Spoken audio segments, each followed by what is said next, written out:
I read those words twice. 18 years. 18 years of school pickups at 3 p.m. Of holding Quinn's hand through an emergency appendectomy at midnight. Of paying $200,422 for a life that wasn't legally mine. 18 years of believing that presence mattered more than biology. By noon, I'd made 3 calls, my lawyer, my realtor, and my boss. By sunset, the house was listed. By nightfall, I was gone. But when they came back, they found something they never expected. Hello, everyone, and welcome to my story. If this story touches your heart, please like the video, subscribe to the channel, and let me know where you're watching from. Please note, this story includes some fictional elements to enhance its educational value, but the message is completely real. Let's explore it together. The phone buzzed at 6:47 a.m. I didn't wake to it. I was already awake, staring at the ceiling in that particular way middle-aged men do when sleep has abandoned them. My mind had been circling the same thought for hours, the cruise. 23 days. All-inclusive. A 3-week sentence hanging over the house like smoke that nobody wanted to acknowledge. The notification hit the nightstand first, a small vibration that made me roll over. Iris's name glowed on the screen, which was strange because she was asleep beside me, or had been before she rolled away sometime around 4 in the morning.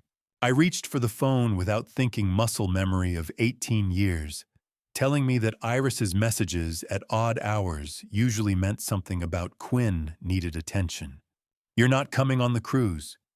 Quinn wants his real dad there. I read it once, then again. A third time, my eyes tracing each word separately, as if different sequences might yield different meanings. The room was still dark, that pre-dawn gray, that makes everything look undersaturated, like a photograph someone tried to fix but gave up on. I could hear Iris breathing beside me, steady and deliberate, the way people breathe when they're pretending to sleep. Not the natural rhythm of rest, but the controlled pattern of someone awake and waiting for something. 18 years. That's what moved through me first, not anger or confusion, but a kind of inventory. 18 years of 3 a.m. Feedings when Quinn was an infant, his small fists gripping my index finger like it was the only solid thing in his world. 18 years of saying, "I've got him," when Iris needed to work late, or when she was sick, or when she simply needed space that I was willing to give without hesitation. 18 years of teaching him to tie his shoes at the kitchen table, to ride a bike in the driveway, with his training wheels squeaking in the summer heat. To understand that not everyone was kind, but most people tried to be. I thought about last month when Quinn came home from school upset because someone had said something cruel, and he'd sat in my lap. He was too big for my lap, really. His 15-year-old frame folding awkwardly across my thighs in a way that suggested he needed this more than dignity. I'd let him cry into my shoulder without saying anything at all, because sometimes saying nothing is the only honest response to pain. I'd just been there. That was the whole of it. 18 years of being there. His real dad. The words sat in my chest like a stone sinking through water. Slowly, inexorably. Changing everything as it descended. I didn't know who this was yet. Iris had never mentioned anyone seriously in all the years we'd been together. There had been a man once years ago before I came into the picture, but she'd never really talked about him. He was a ghost. I'd never seen a footnote she'd erased from the story of her life. I'd assumed he'd wanted nothing to do with Quinn. I'd never questioned it. Maybe I should have. Maybe there were conversations I should have initiated instead of letting them lie dormant. My thumb hovered over the keyboard. I could respond. I could ask what the hell she was talking about. I could wake her up right then and demand an explanation. I could shake her awake and say the words that were forming in my throat like something toxic. Instead, I set the phone face down on my chest and listened to my own heartbeat, steady and regular keeping time, like it didn't know the world had just shifted on its axis. The ceiling was still the same shade of off-white it had been 5 minutes ago. The morning hadn't changed. The light hadn't changed. The house was still the same house with the same foundation and the same walls. But something fundamental had shifted, and I was sitting in the difference alone in a bed with another person who was pretending not to be awake. I lay there as the sky outside the window began its transition from black to gray to something approaching blue. Iris didn't move. Neither did I. We were both waiting her for me to acknowledge that I'd seen the message me for some understanding of what the message actually meant.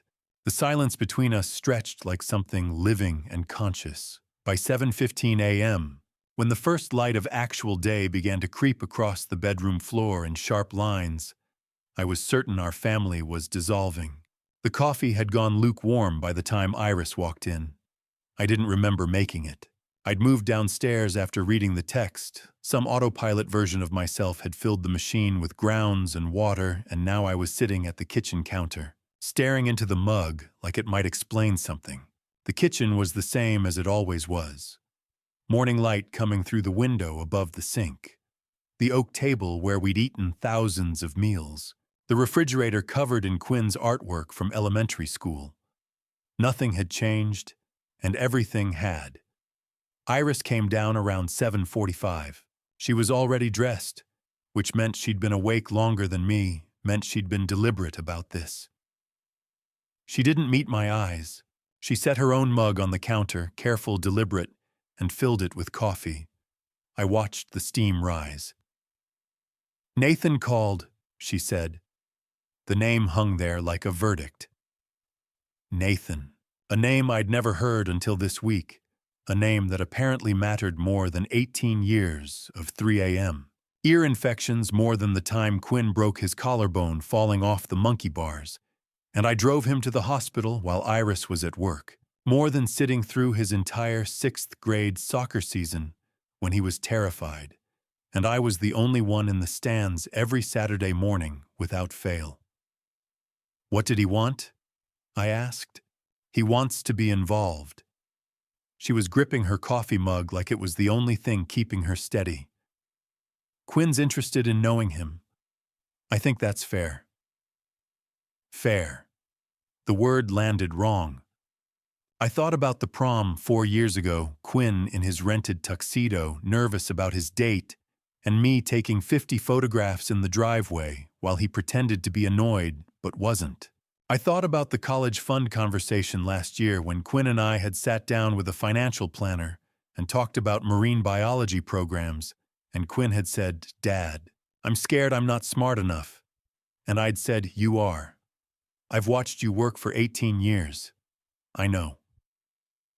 I thought about the money, not obsessively, but it was there braces when he was 12, $6,000, emergency appendectomy, at 16, $8,000, college fund contributions, $15,000 a year for the last 3 years, car insurance, therapy after he struggled with anxiety in 9th grade, the deposit for his first apartment that he'd never used because he decided to stay home for community college first. The numbers added up in ways I'd never really examined, because that wasn't the point. The point was just he needed it, so I did it. Quinn appeared in the kitchen doorway around 8:30. He was still in his pajamas. His hair disheveled, his face carefully arranged in the way teenagers arrange their faces when they don't want to be read. He didn't look at me. He looked at his mother. Iris placed a hand on his shoulder. "He's confused right now," she said. But Quinn didn't look confused.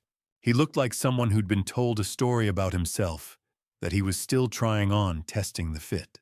He looked like someone standing at a crossroads and realizing for the first time that there were more than 2 directions to choose from. He looked young and old at the same time, caught between wanting to be loyal to Iris and something else, something he couldn't name. I wanted to say something. The coffee was lukewarm now, nearly cold, and I was still sitting at the counter in my sleep clothes. And my son, the word caught on something inside me, was leaving the room without acknowledging me. He didn't say goodbye. He didn't say anything. By 10:30, after Quinn had retreated upstairs and Iris had gone through the motions of making breakfast, she didn't eat. I sat alone again. The kitchen was too quiet. The photographs on the refrigerator suddenly looked like evidence of something, proof of a life that had been real until it wasn't. Prom photos, school pictures, birthday parties, all of it documented and displayed like a museum of devotion. I picked up the mug. The coffee was cold now completely. I didn't drink it. I just held it, feeling the temperature against my palms. Instead, I thought about the first time I ever saw Quinn. He was 7 days old. Iris had been terrified she was so young, and I wasn't his biological father, but I showed up anyway because that's what people do when they love someone. I held him in the hospital, his tiny hand wrapped around my pinky, and I made a promise to a being who couldn't possibly understand it. I will be here. I will show up. I will be the thing you can count on. 18 years of showing up. And now, sitting alone in my own kitchen, while my son deliberately avoided looking at me, I understood with a sudden and brutal clarity that showing up wasn't the same as being wanted. That 18 years of labor didn't equal 18 years of belonging.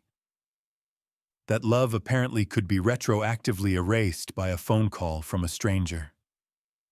The kitchen was still the same kitchen. The oak table was still the oak table. But I was no longer the man who sat at it. I was someone else now. Someone displaced, someone provisional. Someone whose entire role in this family's story had been called into question by a single text message. Suddenly, I felt like a stranger in my own home. The doorbell rang at 10:47 a.m. I was in the upstairs hallway when I heard it, that particular sound that carries different weight depending on who's behind the door. This one felt heavy. Iris moved faster than she had all morning, already heading down the stairs, before the chime finished echoing through the house. Quinn appeared from his room, and I watched something shift in his posture. Not excitement exactly. Something more like bracing for impact. I followed them down. The man standing in the doorway looked like he'd stepped out of a catalog shoot. Navy suit tailored expensive enough that you could tell just by the way it hung. His cologne hit me before anything else, sharp, aggressive, the kind that announces itself to a room and demands attention. He was smiling, the kind of smile men practice in mirrors, the kind that knows exactly how to perform confidence. "Iris," he said, and he embraced her like they were old friends, reconnecting, not a woman and a ghost from her past. Then he turned to Quinn. "You must be Quinn." He extended his hand, and I saw Quinn hesitate for just a fraction of a second before taking it. "I brought you something." He produced two things, a pair of AirPods in their sealed box, and a concert ticket, not one but two, which meant Quinn wouldn't be going alone. He was building a picture, already constructing an image of himself as the kind of father who knew what 17-year-old boys wanted. The kind of father who could deliver. I watched Quinn's face light up. Just for a moment, his eyes widened, and I saw the flash of genuine interest, the same expression he'd had as a kid on Christmas morning before he understood that gifts came with conditions. Then I saw him glance at Iris. Her nod was small, almost imperceptible, but it was there. A permission, or maybe an instruction. Quinn's expression dimmed. "Thanks," he said. The word was flat polite in the way people are polite with strangers at checkout counters, not the way he talked to me. Nathan turned to me. His handshake was firm, deliberate, the kind of grip that's meant to communicate something about character and dominance. "Adrian," he said. "Iris mentioned you've been a great father figure. Really stepped up." Father figure. Not father. Figure. The distinction landed somewhere in my sternum, a small, precise wound. "I'm glad Quinn's had stability," he continued, and there was something in his tone not unkind exactly, but final. Like he was acknowledging a service I'd provided, the way you might thank a babysitter for keeping the kids alive while you were out. "But I think it's important for him to know his real family too. Don't you?" I didn't answer. I was watching Quinn, who had retreated into himself the way he did when he was uncomfortable. His shoulders were slightly hunched, his hands shoved deep into the pockets of his hoodie. When Nathan spoke, Quinn didn't look at him. He looked at me. Just for a second, his eyes found mine. And in that second, I saw something I'd never seen before, a question. Or maybe a plea. Permission to say no. Or maybe just permission to be confused. Iris placed her hand on Quinn's shoulder. Possessive, protective. Or maybe just controlling. I couldn't tell anymore. And that uncertainty was its own kind of threat. Quinn flinched. It was barely perceptible, a micro-movement of the muscles in his neck, a slight tensing of his frame that nobody else seemed to notice. But I saw it, and the fact that Nathan didn't see it or didn't acknowledge it told me something I wasn't ready to fully understand. "So the cruise," Nathan said, turning back to the room with the ease of someone who'd already decided the conversation had moved on to what he wanted it to be about. 3 weeks, all-inclusive resort in Cancun. Father-son bonding. The kind of thing that shapes a kid, you know. Quinn's eyes went flat. Not angry, not stubborn, flat. The look of someone retreating behind a wall they'd built without meaning to. He was still standing there, still in the same room with us, but he'd checked out. He was going through the motions of existing, while something inside him had shut a door. Nathan smiled like he'd won something. I left the room because I didn't know what else to do. I climbed the stairs and went back to the hallway, and I sat on the edge of the bed in the master bedroom, a room that no longer felt like mine, and I tried to make sense of what I'd just witnessed. I didn't know what was happening. Not really. Not yet. Not in any way I could articulate or act on. But I knew this much with absolute certainty: something was wrong. Quinn, my Quinn, the boy I'd raised since he was hours old, the one who'd sat in my lap last month crying about a cruel comment at school, he was afraid. And I had no idea why. The office door was closed by the time I made the decision to look. It was 6 p.m., and the house had that particular quality of silence that comes after someone has left. Nathan had gone around 4:30, and Iris had driven him to the airport. She'd mentioned it casually while packing his bag, as if this was a normal Tuesday, as if my son hadn't spent the afternoon in a state of controlled paralysis. Quinn was in his room with the door locked. I could hear the muffled sound of music, something angry and loud that I didn't recognize. I sat down at the desk and pulled up the shared banking app. The first transfer jumped out immediately: $5,000 on January 15th to an account labeled IM Holdings. I stared at the initials, Iris M, or maybe something else entirely.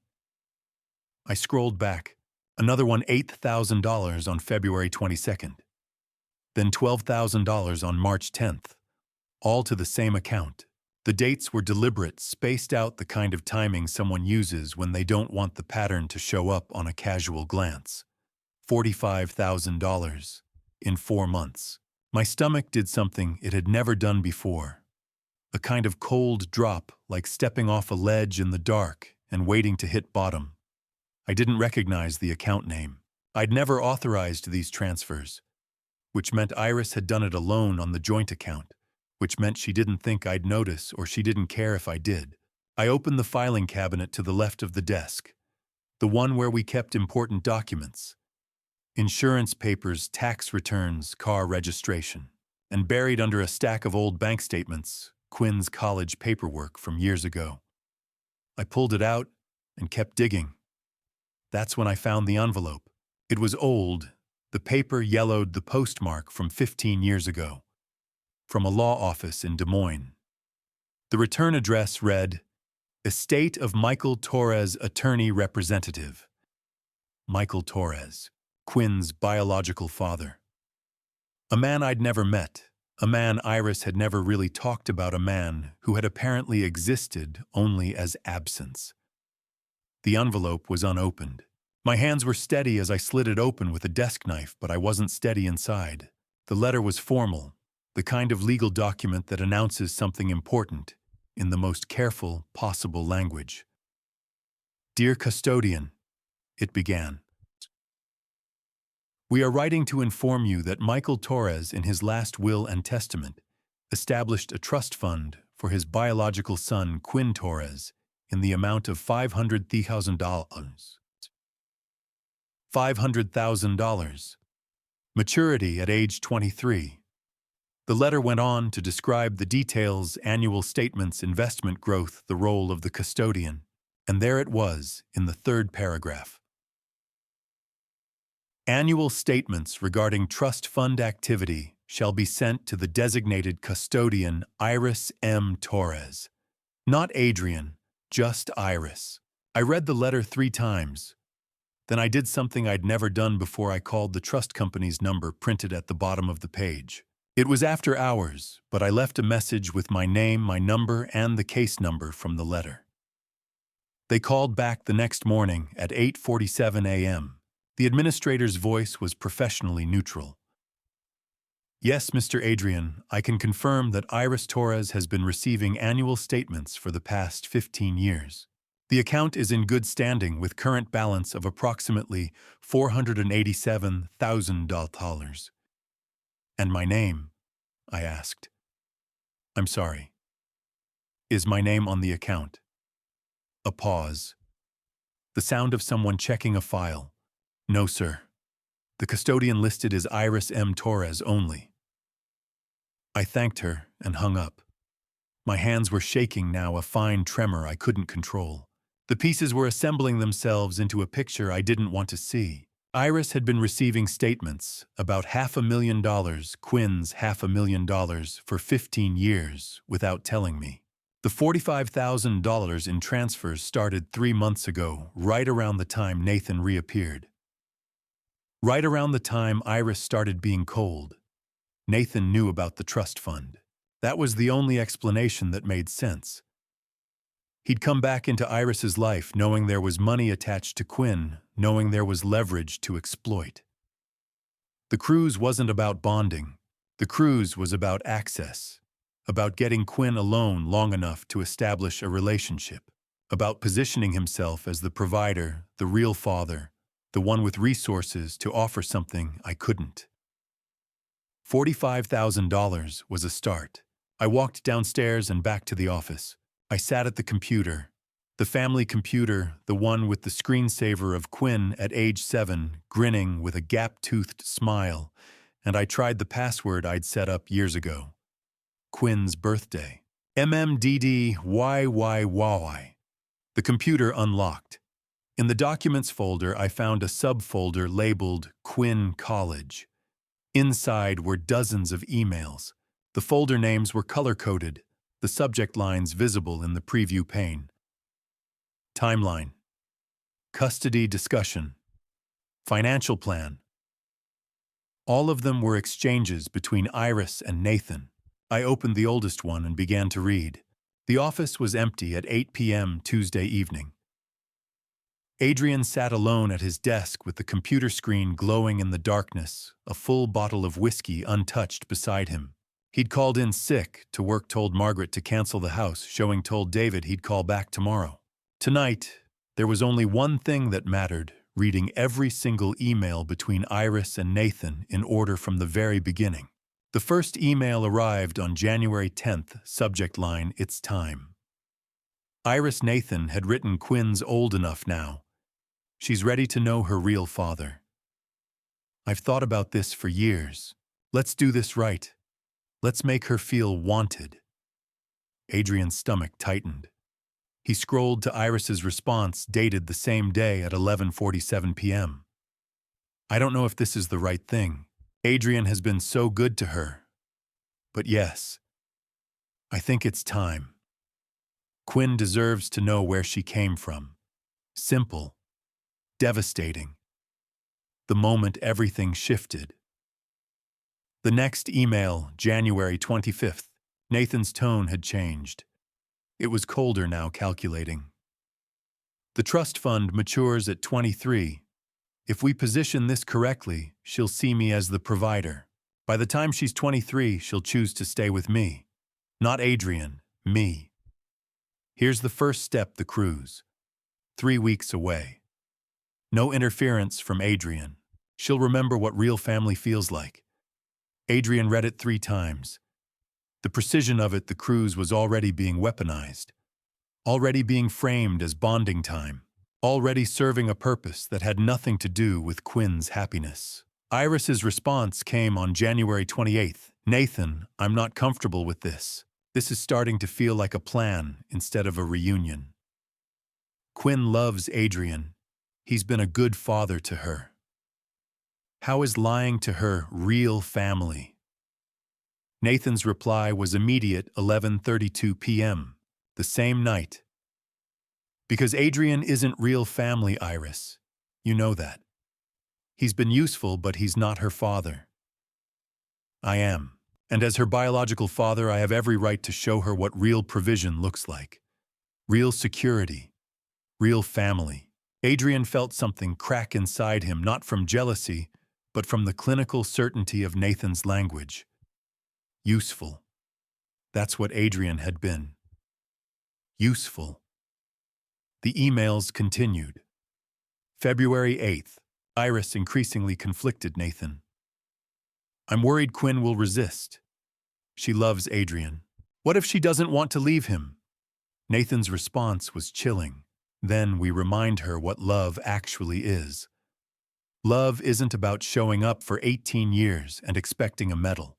Real love is about providing. Real fathers don't just babysit, they build futures. Adrian's playing house. I'm building an empire. And once Quinn understands the difference, she'll choose me. Adrian closed his eyes. He thought about the 18 years, the 3 a.m. feedings, the school plays, the hospital visits, the way he'd shown up day after day, not for recognition, but because Quinn needed him. And Nathan had the audacity to call it babysitting. He kept reading. February 15th, a new development. Nathan mentioned something that made Adrian's blood go cold. I need to tell you about something. I have a son. He's 17. His mother and we didn't part on good terms. I haven't been in his life for 5 years. But that's irrelevant to what we're doing with Quinn. This is different. Quinn is different because Quinn has potential. Quinn has money. My son was a disappointment. Adrian sat back. Nathan had another child, a teenager, and Nathan had abandoned him. Iris's response was immediate. What do you mean, irrelevant, Nathan? If you have a pattern of leaving children, maybe you shouldn't be making these plans with Quinn. Nathan's reply was cutting. My son wasn't worth the investment. Quinn is. That's the difference. Stop asking questions and focus on executing the plan. Adrian searched the emails for any mention of Nathan's son again. Nothing. It was like Nathan had erased him from the narrative entirely. And that terrified Adrian more than anything else. Not because Nathan had abandoned another child, but because Nathan didn't see it as a problem. He kept reading. March 1st. The tone shifted again. Now it was Iris and Nathan discussing the mechanics. Once the trust fund transfers to my investment account, I'll manage it for Quinn. Wedding expenses will come from those funds. Alejandro's education will come from those funds. The cruise was step 1. The legal separation from Adrian will be step 2. By step 3, Quinn will be so invested in our family structure that she won't have a choice. Won't have a choice. Adrian read that phrase again and again. They weren't giving Quinn options. They were engineering her dependency. Iris's response was the most heartbreaking, I'm terrified, Nathan. I wake up at 3 a.m. thinking about what we're doing. Adrian found the cruise charges. He asked why Quinn couldn't invite him. What if he takes Quinn away from us? What if he figures this out? Nathan's response was immediate and brutal. He can't take her away. She's not legally his. We have all the legal leverage, and Adrian's too weak to fight anyway. He'll see the legal reality, and he'll back off. That's what men like Adrian do. They disappear when they realize they're not wanted. Adrian read that line 4 times. Men like Adrian. As if Adrian were a type, a category, a problem to be managed. By March 15th, the emails became darker.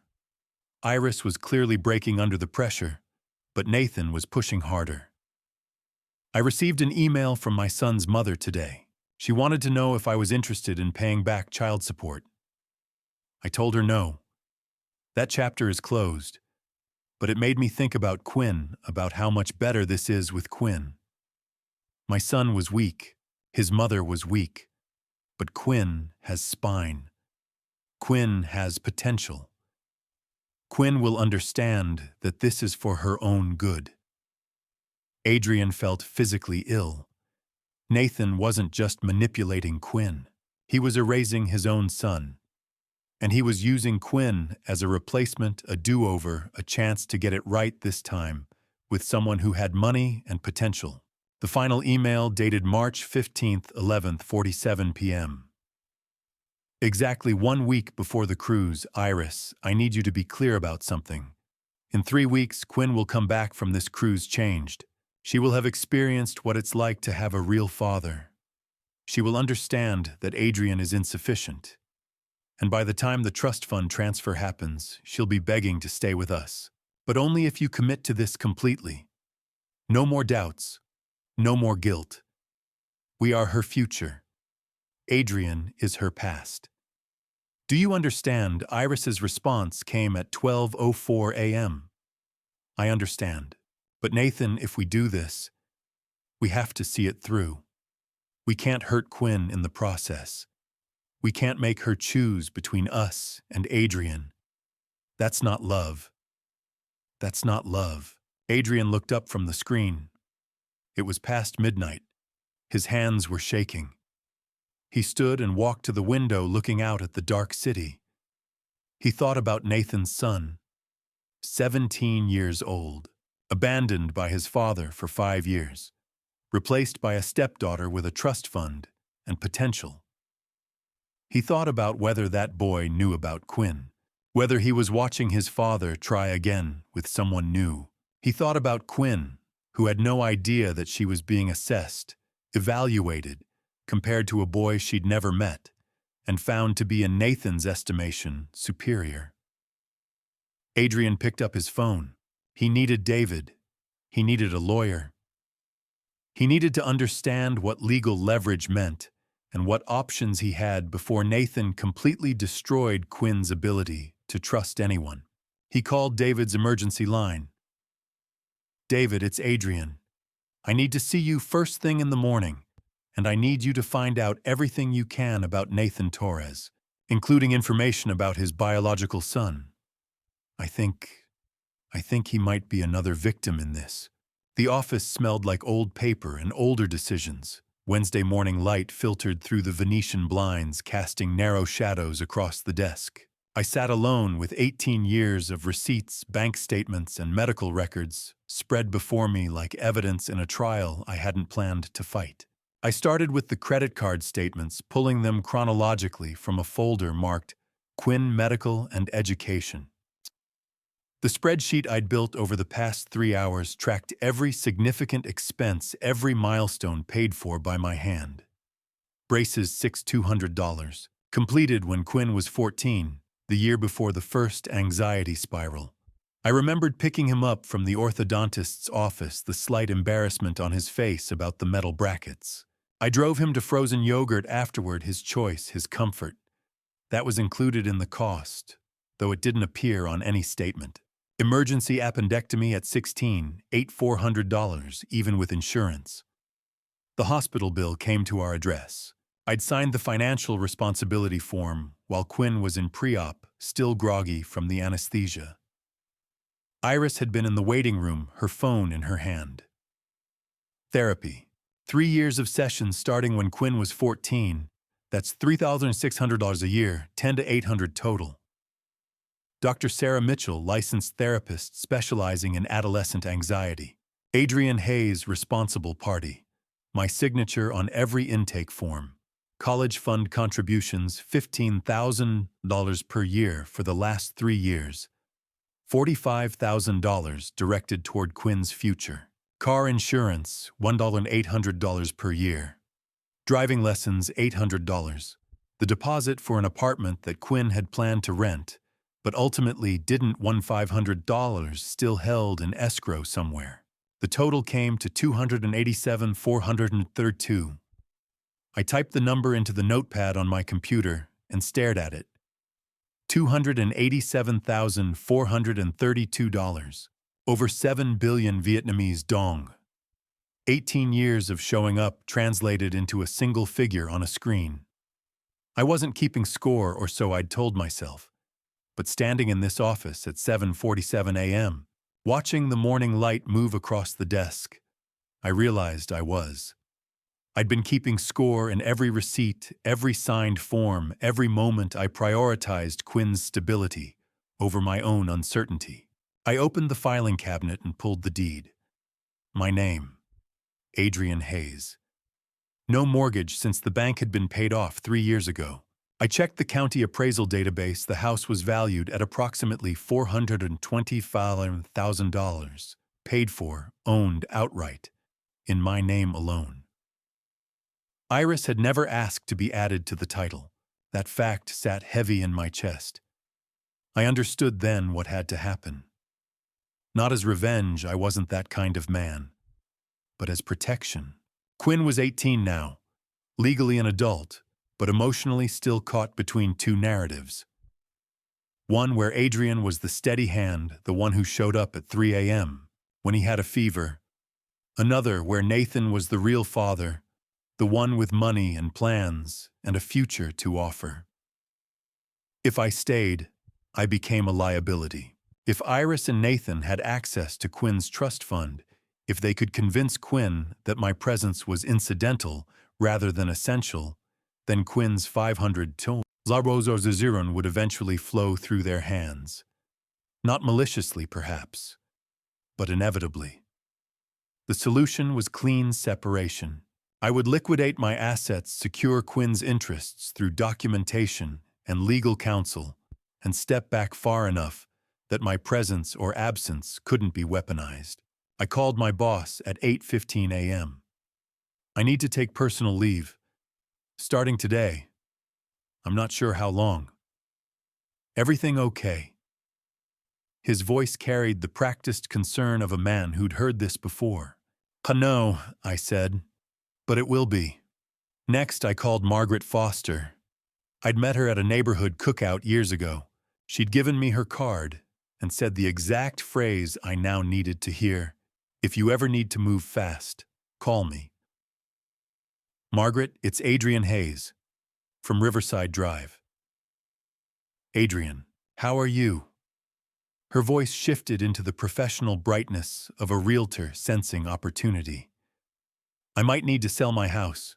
Soon. I need someone I trust who won't ask questions.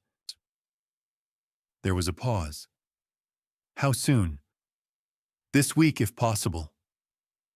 Okay, she said, and I heard the pragmatism underneath. I'll need to see the property pull comps, get it listed. It's doable, but Adrian, are you sure about this? I'm sure.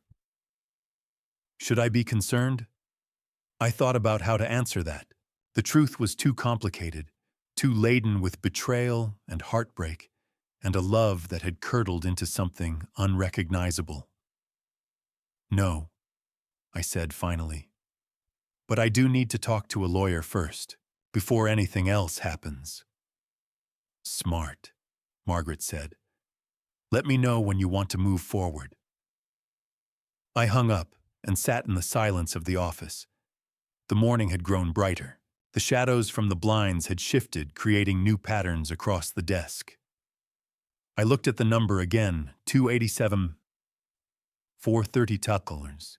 18 years of showing up. 18 years of believing that presence mattered, that consistency would translate into belonging. I'd been wrong about that last part, but I hadn't been wrong about the first. Presence did matter. It just didn't guarantee reciprocal love. But stepping back, that could be an act of love too. Protecting Quinn from manipulation. protecting myself from further dissolution, protecting the memory of what we'd built, even if it was being dismantled by people I'd trusted. I closed the filing cabinet and straightened the receipts into a neat stack, the evidence of a life lived in service to another person. Today I decided I would stop being the man who hoped love would be enough. Today, I would become the man Quinn actually needed, someone willing to leave, rather than watch him be destroyed by the people closest to him. The VFW smelled like stale beer and older regrets. Wednesday night. 8:15 p.m., and the bar was half full with men who'd learned to carry weight in silence. I found Everett at the corner table where he always sat, nursing a whiskey neat. He was 70, with the kind of face that had been weathered by more than just time. Everett had never asked much about my life, but he'd listened when I talked. Really listened the way some people do when they've already survived the worst. I sat down and ordered a beer, then I started talking. I told him about the message, about Iris's coldness and Quinn's fear. I told him about the $45,000 in transfers and the $500,000 trust fund that Quinn didn't know was being fought over. I told him about the emails, Nathan's calculated manipulation, Iris's guilty compliance, the repeated line, "not legally his." Everett didn't interrupt. He just listened, his whiskey glass slowly emptying as the evening deepened. When I finished, he raised 2 fingers at the bartender and ordered another round. "I've been where you are," he said finally. His voice was low, steady. Not exactly, but close enough. He leaned back in his chair, and the shadows under the bar's lights made him look even older. My ex-wife remarried when Sophie was 7 years old. Sophie was her daughter from before we met. I adopted her legally, but I loved her before the paperwork was even filed. I raised that girl for 22 years, Adrian. Every school play, every birthday, every crisis at 2 a.m. when she needed someone to talk to. I was there. Everett paused to take a drink. When Sophie was 29, her biological father, a lawyer, successful guy, old money, he decided he wanted a relationship with her. Decided he wanted to make amends. And Sophie, she was curious. She wanted to know him, and I understood that. I did. But then he started making promises. Better education, business opportunities, connections. Things I couldn't give her in the way he could. The bar noise hummed around us, pool balls clacking, low conversations, the clink of glasses. Sophie chose him, Everett said quietly. She stopped calling me Dad. Chiki started calling me by my first name. I didn't fight it. I thought if I just waited long enough, if I was patient enough, she'd see the truth. That love matters more than money. That showing up for 22 years means something. How long did you wait? I asked. 15 years, Everett said. 15 years of silence, Adrian. 15 years of not knowing if she was alive or dead, successful or struggling. 15 years of holding on to hope like it was a life raft. He looked at me directly then, and his eyes were the color of old iron. And then one day, when I was 55 years old, Sophie called. She was 39. Her biological father was dying of cancer. And do you know what she said to me? I shook my head. She said, "Dad," she called me Dad. "Adrian, I need you. I've always needed you. I just didn't know it until now." We spent the last 3 months of his life together, all 3 of us. He made peace with what he'd done. Sophie finally saw what I'd been trying to show her all along, and we became a family again. Everett set down his glass. "But here's the thing," he continued. "I'm 70 years old now. Those 15 years, I can't get them back. I spent them waiting for Quinn, no for Sophie, to figure it out on her own. And maybe she did. Maybe that's the only way she could have really understood. But I wasted 15 years of my own life on that waiting." He leaned forward. "Don't do that. Don't sit in the dark and hope the light comes to you. Make a choice, Adrian. A real one. If you stay, stay with your eyes open and your boundaries firm. If you go, go knowing you did everything you could. But don't fade. Don't become a ghost in your own story waiting for someone else to notice you're gone. What should I do? I asked. Everett was quiet for a moment. Then protect Quinn from people who see her as a means to an end. Iris is weak, she's being manipulated by Nathan, but that doesn't make her innocent. Your job isn't to save her from her choices. Your job is to make sure Quinn has the truth and the freedom to decide what that truth means. He picked up his glass again. And Adrian, love without respect is just labor. Hard, endless labor that destroys you from the inside out. You deserve better than that. Quinn deserves a father figure who models self-respect, not self-erasure. I sat with that for a long moment, feeling the weight of it settle into my chest. We finished our drinks in silence. Around 10:45 p.m., I stood to leave. Everett didn't try to stop me, just nodded like he understood exactly what I was about to do. In my car, I called David Morrison. It went to voicemail. David, it's Adrian. I need to meet with you tomorrow morning. Early. This is urgent. I'm selling the house and I need legal protection for Quinn before I do anything else. I didn't drive home. I drove past the house where Iris and Quinn were sleeping, dark windows, and the porch light I'd installed 2 years ago still burning. I kept driving until I found a hotel on the opposite side of town, checked in without speaking to anyone, and lay in the dark room listening to traffic on the highway. Everett's words echoed in my mind. Love without respect is just labor. I'd been laboring for 18 years. It was time to stop.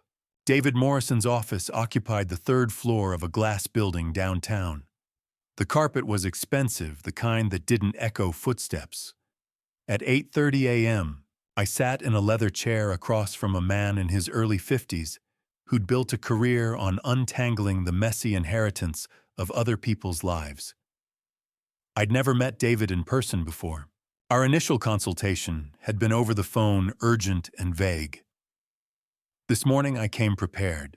I laid out the evidence in the order a lawyer would understand the emails first organized chronologically, from January through March.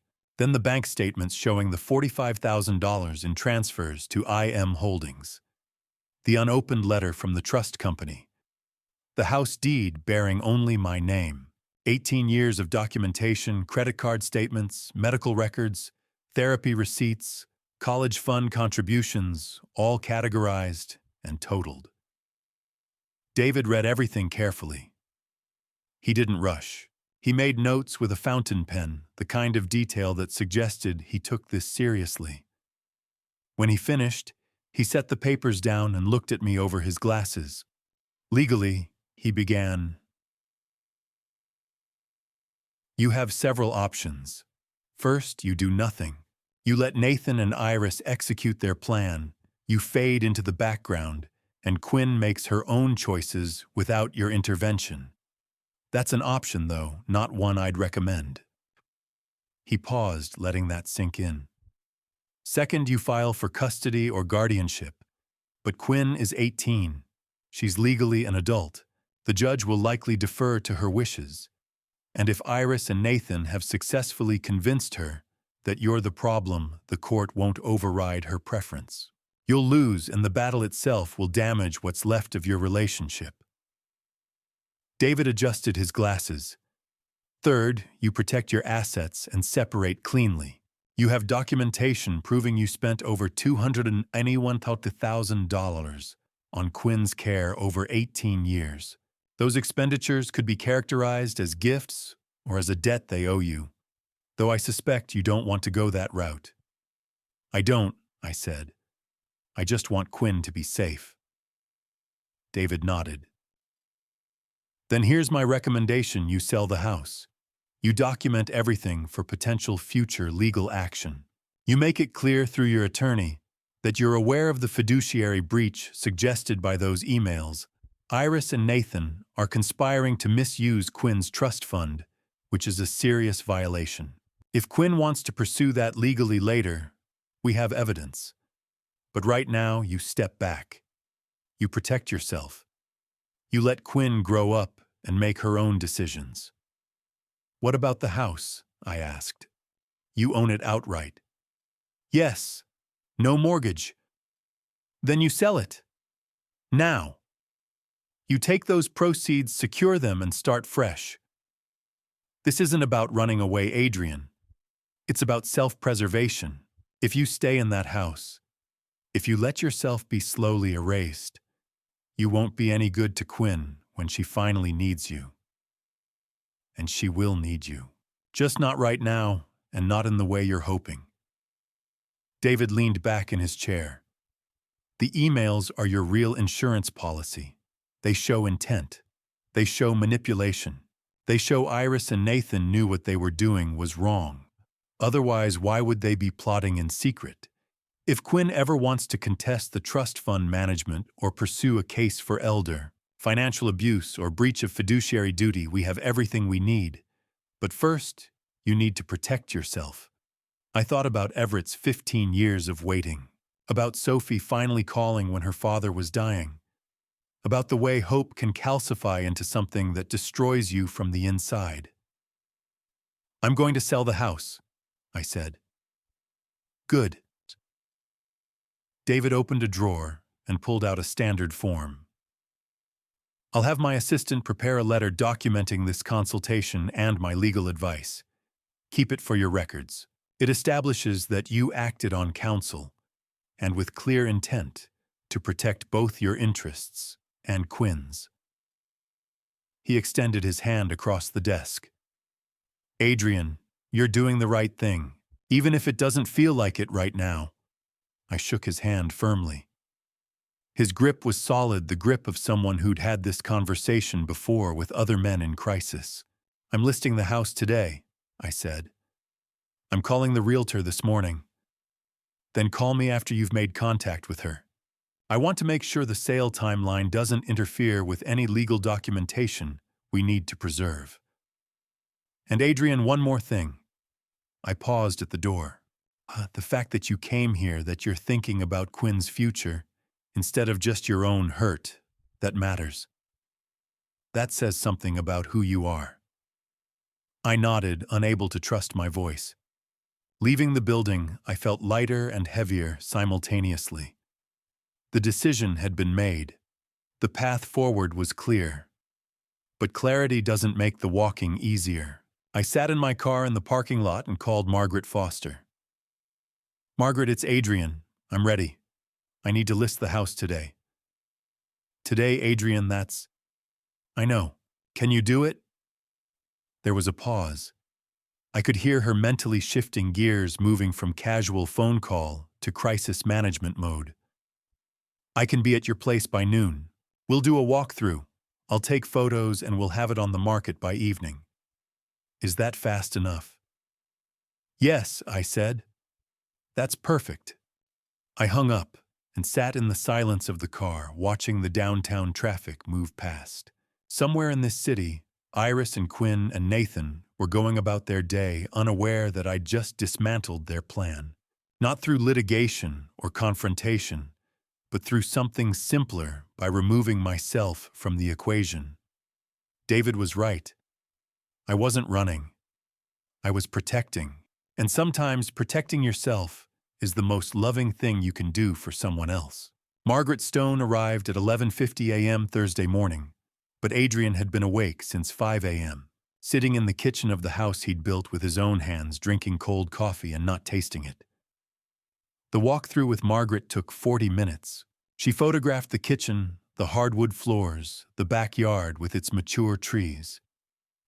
Adrian pointed out the renovations, the safety features, the care he'd invested.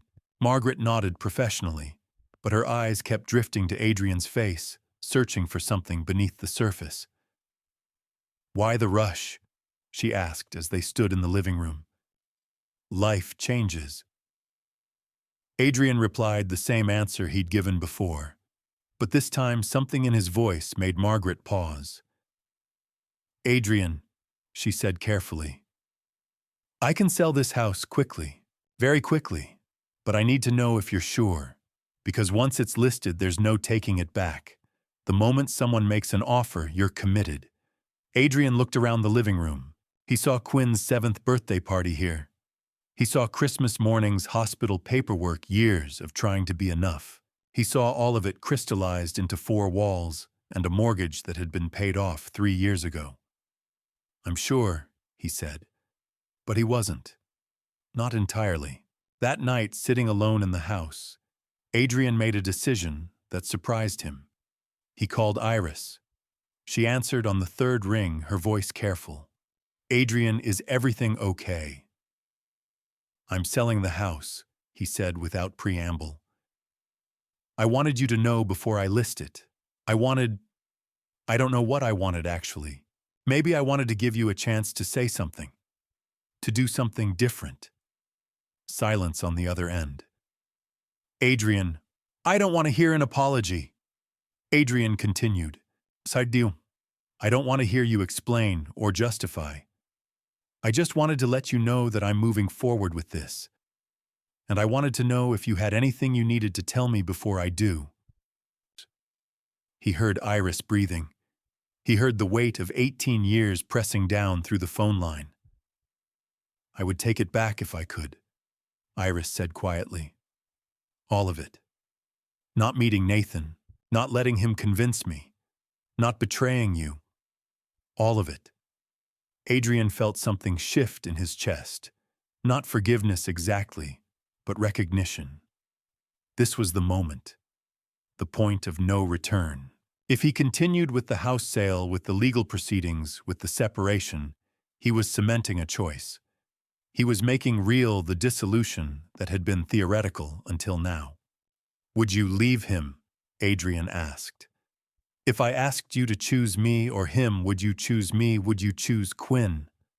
Iris didn't answer right away. That was answer enough. I can't," she finally whispered. "I'm too afraid. I don't know how to be without him anymore, Adrian.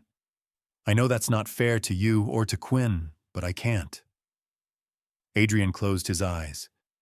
He'd known this. Some part of him had always known this.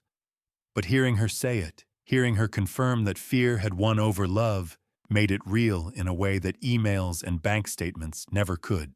"Then I have to do this," Adrian said. "I have to sell the house. I have to separate our finances. I have to protect Quinn and myself. Because if I stay Iris, I'll disappear. I'll become invisible to both of you. And Quinn will never know that she deserves better." "Adrian, I'm listing the house tomorrow morning," he said. "I wanted to give you the courtesy of knowing first. That's all I wanted." He hung up before Iris could respond.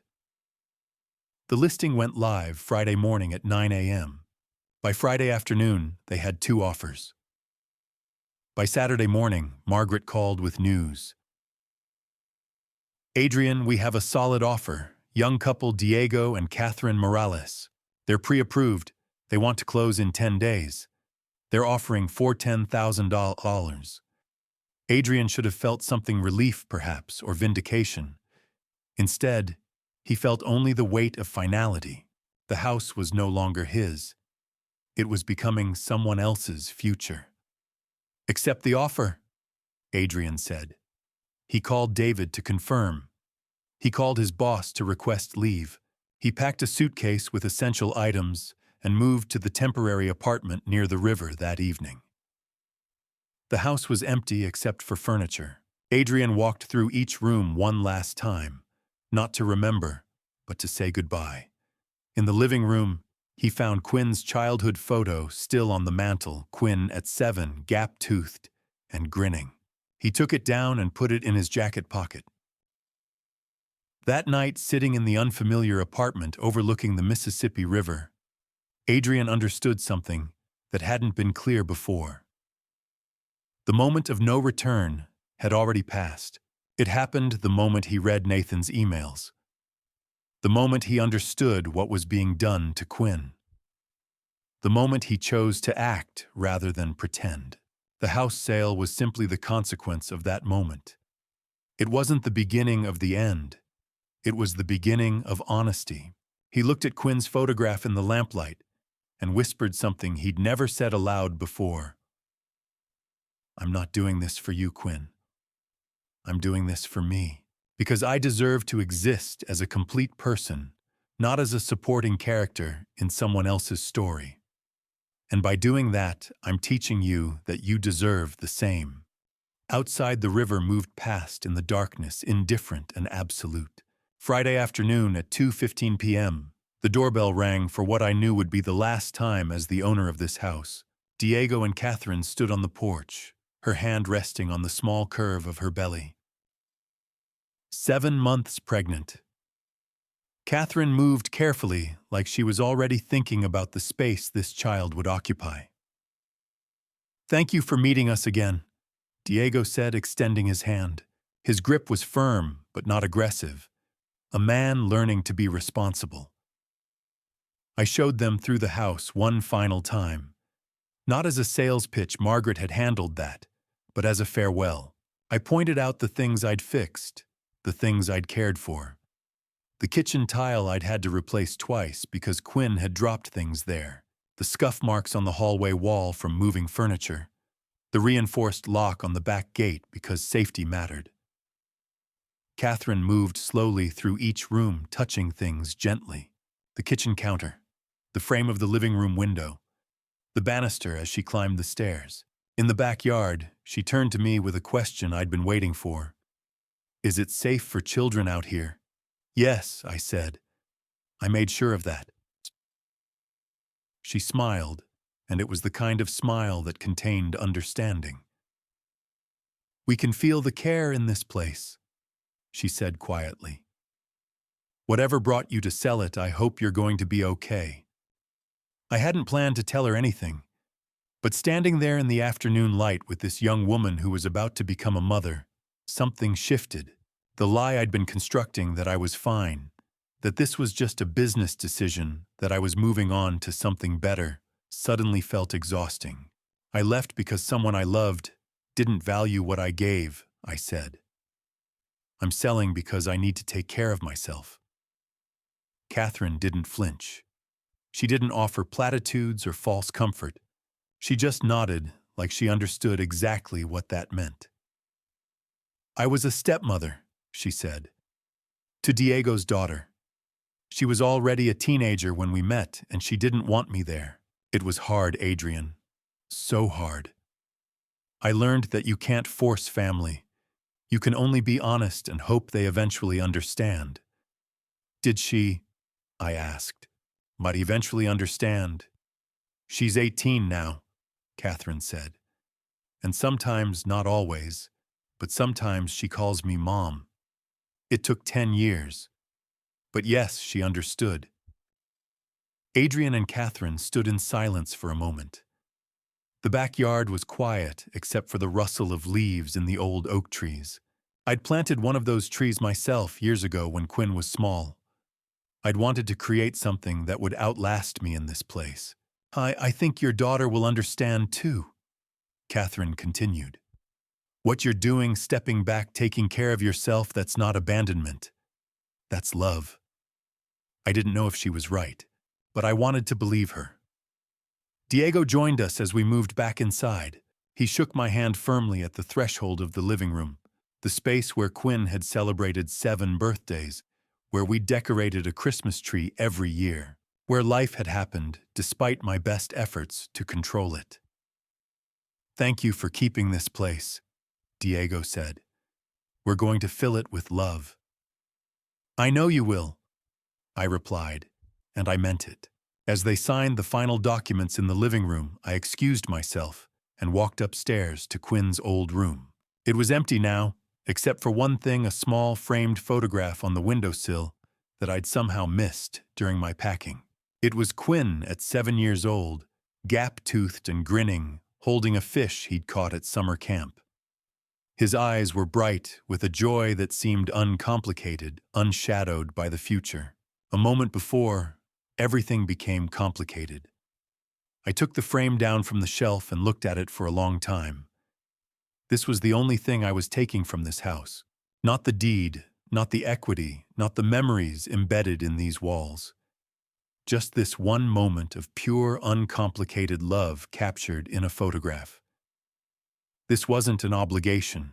It was a gift. I was giving myself the permission to remember Quinn not as a responsibility I'd failed to fulfill, but as a person I had genuinely loved fully and without expectation of return.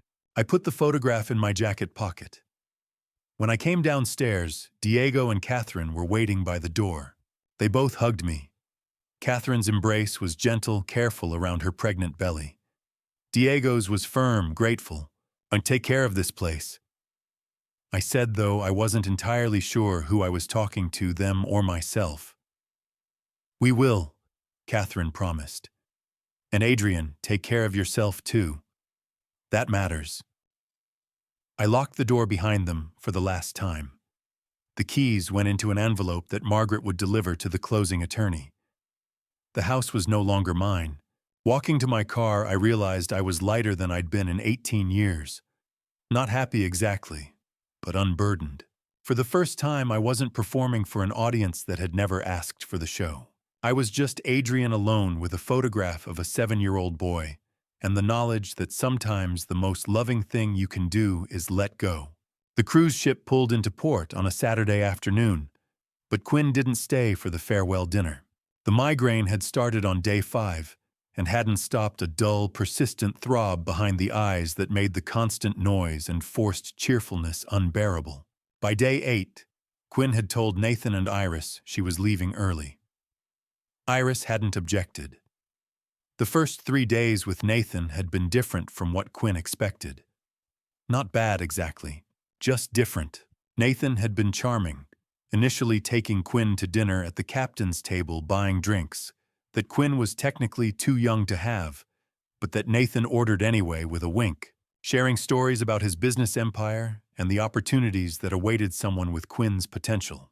The gifts had arrived on day 2: AirPods in a sealed box, 2 concert tickets to a show Quinn had mentioned once months ago, in a conversation Quinn barely remembered. But somewhere between day 3 and day 4, something shifted. Nathan's attention became less attentive and more possessive. When Quinn mentioned wanting to study marine biology, Nathan had laughed. "That's a girl's major," he said. "You should study business. Real money is in business." Quinn had tried to explain the oceanography program, the research opportunities, the way the ocean had always made sense, in a way that land-based life never quite did. Adrian had taken Quinn to the aquarium when Quinn was 7. Adrian had encouraged the science classes, the documentaries, the books about deep-sea creatures and coral reefs. Nathan had dismissed it with a wave of his hand. On day 10, while Nathan was on a phone call in his cabin, Quinn had wandered near the half-open door and heard fragments of conversation that didn't make sense until they did. "Once we transfer the trust fund to my investment account, we can cover the wedding expenses." Quinn's stomach had gone cold. Wedding? No one had mentioned a wedding. Iris certainly hadn't. Quinn stood frozen in the corridor listening to Nathan and Iris negotiate the future like it was a business transaction. Transfer the trust, cover expenses, timeline, direction, words like positioning and influence and gratitude. But it was a different phrase that made Quinn's blood run cold. Once she understands that Adrian was never really her father, she'll be grateful we showed her the truth. Quinn had spent the rest of the cruise in the cabin claiming the migraine was worse, too sick to leave bed. Iris had brought soup once, then stopped trying. Nathan hadn't checked on Quinn at all. Now, back at Iris's house on Saturday evening, Quinn did something she hadn't done in 3 weeks. She opened the family computer using Adrian's old password. Iris never changed passwords. Iris never changed anything. The Quinn College folder was still there. Inside were emails dated January through March. Quinn read them all, every single email. The words blurred together. but the meaning crystallized with terrible clarity. Nathan and Iris had planned this from the beginning. They had used the cruise as the first move in a calculated strategy to separate Quinn from Adrian and redirect Quinn's inheritance toward Nathan's purposes and wedding expenses and whatever else Nathan decided Quinn's money was for, and Adrian had known. That was the part that made Quinn's chest tighten. Adrian had discovered the plan, the emails, the transfers, the scheme, and Adrian had done what left. Sold the house. Disappeared without explanation. Quinn sat in the dark of the living room, the computer screen glowing in front of her face. The anger came in waves, each one larger than the last. Anger at Nathan for his transparent manipulation. Anger at Iris for her weakness and her complicity. Anger at Adrian. Most of all, anger at Adrian. If Adrian had trusted Quinn, if Adrian had believed in Quinn enough, Adrian would have told her the truth. Adrian would have sat down and explained what he'd discovered. Adrian would have given Quinn the choice instead of making the decision unilaterally. Instead, Adrian had run. But that night, something else happened. Something that complicated the anger. Quinn couldn't sleep. Quinn lay in bed and thought about what Nathan had said in that phone call. Once she understands that Adrian was never really her father. Never really her father. Quinn thought about 18 years. Not 18 years of Adrian trying to earn the title. 18 years of Adrian simply being present. 3 a.m. feedings, bicycle lessons. The emergency room visit at 16 when Quinn fell skateboarding. 6 hours in the hospital waiting room while Adrian held Quinn's uninjured hand and told stupid jokes to distract from the pain. That wasn't never really a father. That was exactly what a father was. And Nathan had dismissed all of it. The realization didn't make Quinn less angry at Adrian, but it changed the shape of the anger. It made Quinn see that Adrian's absence wasn't abandonment. It was protection. The question was, protection of what? Protection of whom? Quinn got out of bed and called Nathan. "Hey, Quinn!" Nathan answered on the second ring, his voice warm and invested. "How are you feeling? That migraine gone?" "I need to ask you something," Quinn said. Her voice was steady, now clearer than it had been in weeks. "When you talked to Mom about the trust fund, when you said you'd transfer it to your investment account, did you think I wouldn't find out, or did you just not care?" Silence. "Uihanam, Quinn. I don't know what you're—" "I found the emails," Quinn interrupted. "I found all of them, from January to March. I know about the plan. I know about the cruise being the first step. I know about using my money for wedding expenses. And I want to know, was any of it real or was all of it calculated?" Nathan's voice changed. The warmth drained away, replaced by something colder. "Your mother and I were trying to give you something your stepfather never could," Nathan said. "Security. A real family. A future that wasn't dependent on Adrian's charity." Adrian's charity. Quinn felt something crystallize inside her. Adrian worked for 18 years. Adrian gave up everything, and you call that charity? Adrian gave up nothing that he didn't want to give up, Nathan said. His voice had turned condescending. Adrian chose to play house. I'm choosing to build an empire. And you could be part of that empire, Quinn. But not if you keep defending a man who's already abandoned you. Quinn hung up. She sat in the darkness of her room and understood something that Adrian had understood weeks ago. Nathan would never stop trying to manipulate her. Nathan would never stop reframing his behavior as protection, as love, as something other than what it was. And Adrian had left, because staying would have meant watching that manipulation happen in real time, while unable to stop it. The next morning, Quinn wrote an email to Adrian. She didn't send it. Instead, she saved it in a draft folder where it sat for 3 weeks, while Quinn tried to figure out what she actually felt. Dear Adrian, I found the emails. I know what you knew, and I'm angry at you for leaving. I'm angry that you didn't trust me enough to tell me the truth. I'm angry that you just sold the house and disappeared. But I'm also starting to understand why you did it. Nathan told me that Adrian was never really my father. And that made me realize something. It doesn't matter what Nathan thinks. It doesn't matter what Iris thinks. It matters what I think. And I think Adrian was my father in every way that actually counts. I don't know if you want to hear from me. I don't know if you'll forgive me for being angry, but I'm ready to find out. If you're willing, I'd like to see you. To talk. To understand what happened and why you did what you did. Love, Quinn.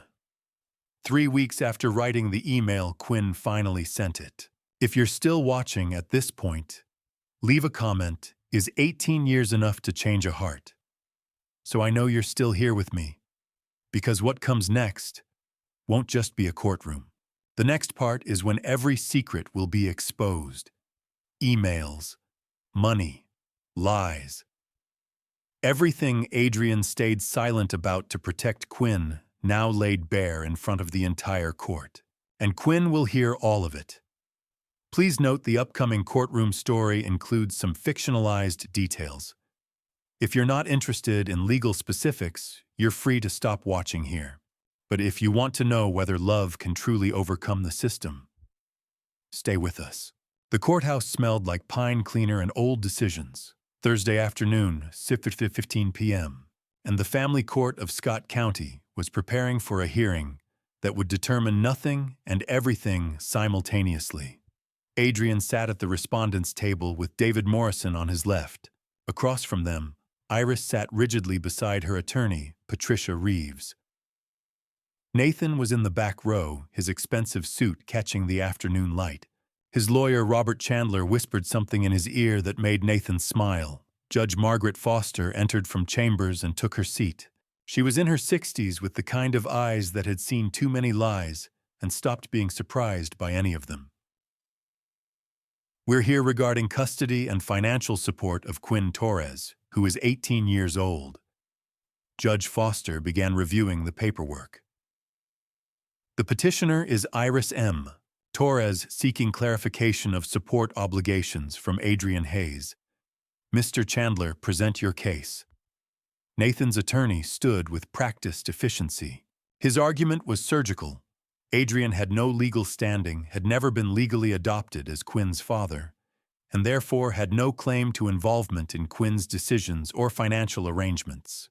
He suggested Adrian's house sale was evidence of intent to abandon. David presented his counter-argument methodically. 18 years of documentation, medical records, school registrations, financial statements totaling $287,432. Credit cards in Adrian's name as responsible party. Then he presented the emails. He laid them out in chronological order, reading selected passages aloud. When he reached Nathan's line, "Men like Adrian, do they disappear when they realize they're not wanted?" Judge Foster's expression hardened. "These are deeply concerning," Judge Foster said. "Mr. Chandler, I assume your client doesn't deny the authenticity of these documents."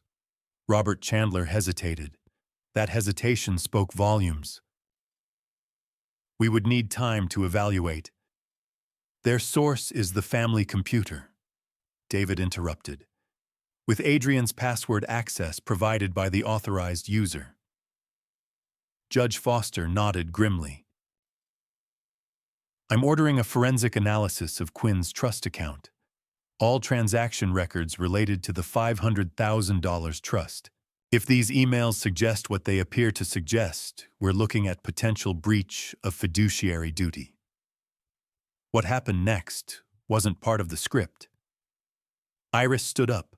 Your Honor, I need to speak," she said, her voice shaking. Patricia Reeves grabbed Iris's arm.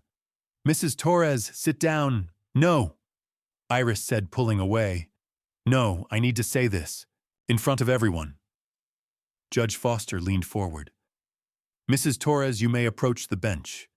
But I must advise you that anything you say can be used in legal proceedings. Iris approached the judge's bench. Adrian had never seen her look so small, so diminished. Her hands were trembling. I was abused, Iris said quietly. Emotionally, for years. Nathan, he told me how to think, what to do, how to parent Quinn.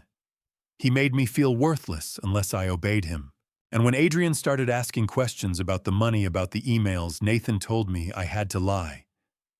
He said if I didn't, he'd take Quinn away, that he'd prove Adrian was an unfit stepfather, and that I was a bad mother. Iris's voice cracked. She looked directly at Adrian for the first time in weeks. Adrian, I'm sorry. I betrayed you because I was terrified. Not of Adrian leaving, of Nathan leaving. I thought if I did what Nathan wanted, he'd stay. That Quinn would have a father. That I'd have something. Nathan's face went white. He stood abruptly, his chair scraping loudly against the floor. This is ridiculous, he said, his voice cold. She's having a breakdown.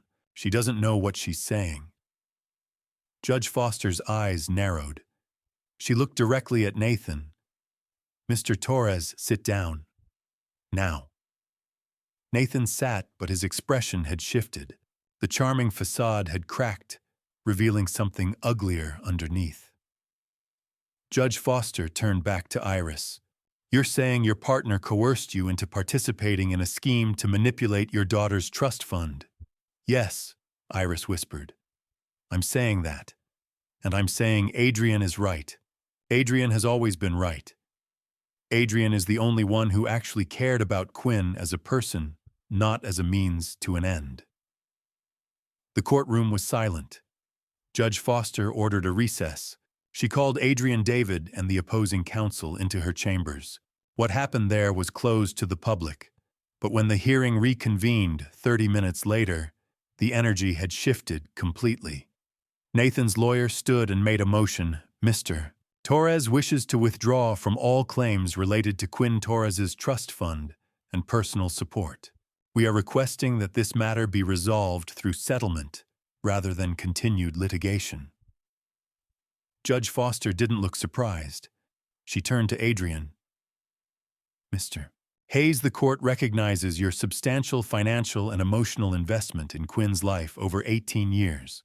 While you have no legal custody claim, your commitment to this young woman is evident. I'm recommending that you allow Quinn to make her own choices regarding contact with you or anyone else without pressure or expectation. She paused. And Mr. Torres, she said, turning to Nathan with cold clarity, the forensic analysis will proceed. If these emails are authentic, and I believe they are, you will face charges related to attempted misappropriation of your daughter's trust fund. Your pattern of behavior suggests this isn't an isolated incident. I understand you have another child in a previous relationship.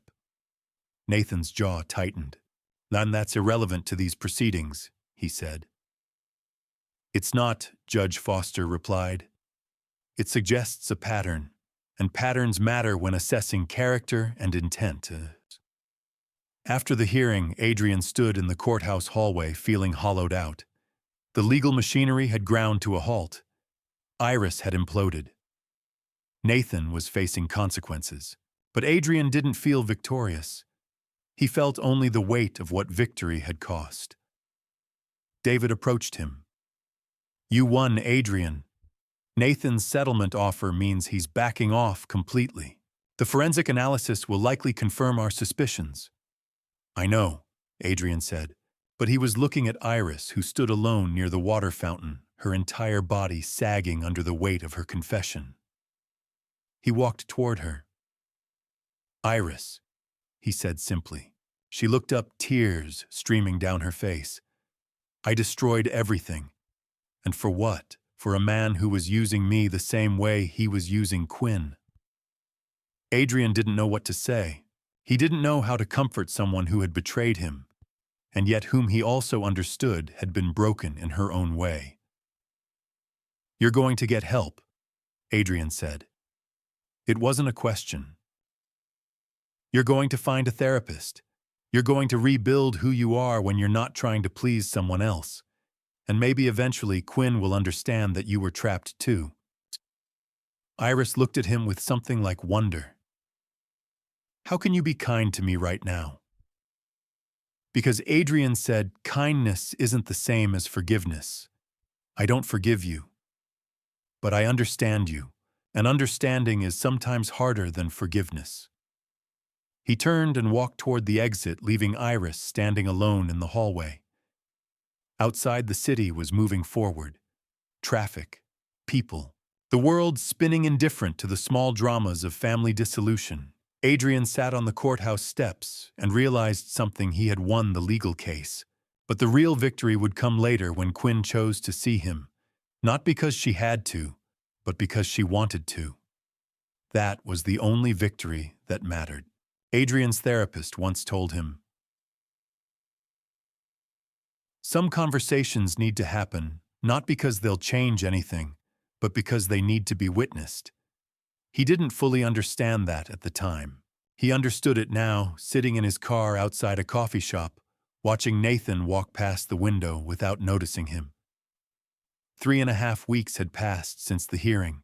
3.5 weeks of Adrian moving through the motions: work therapy sessions, the temporary apartment by the river. 3.5 weeks of David Morrison's advice echoing in his head. Walk away. You've won the legal battle. There's nothing to gain from a confrontation. But Adrian had started therapy, and his therapist had asked him a question that wouldn't leave him alone. What would it mean for you to say the truth directly to Nathan, without needing him to understand it? That's why Adrian was here.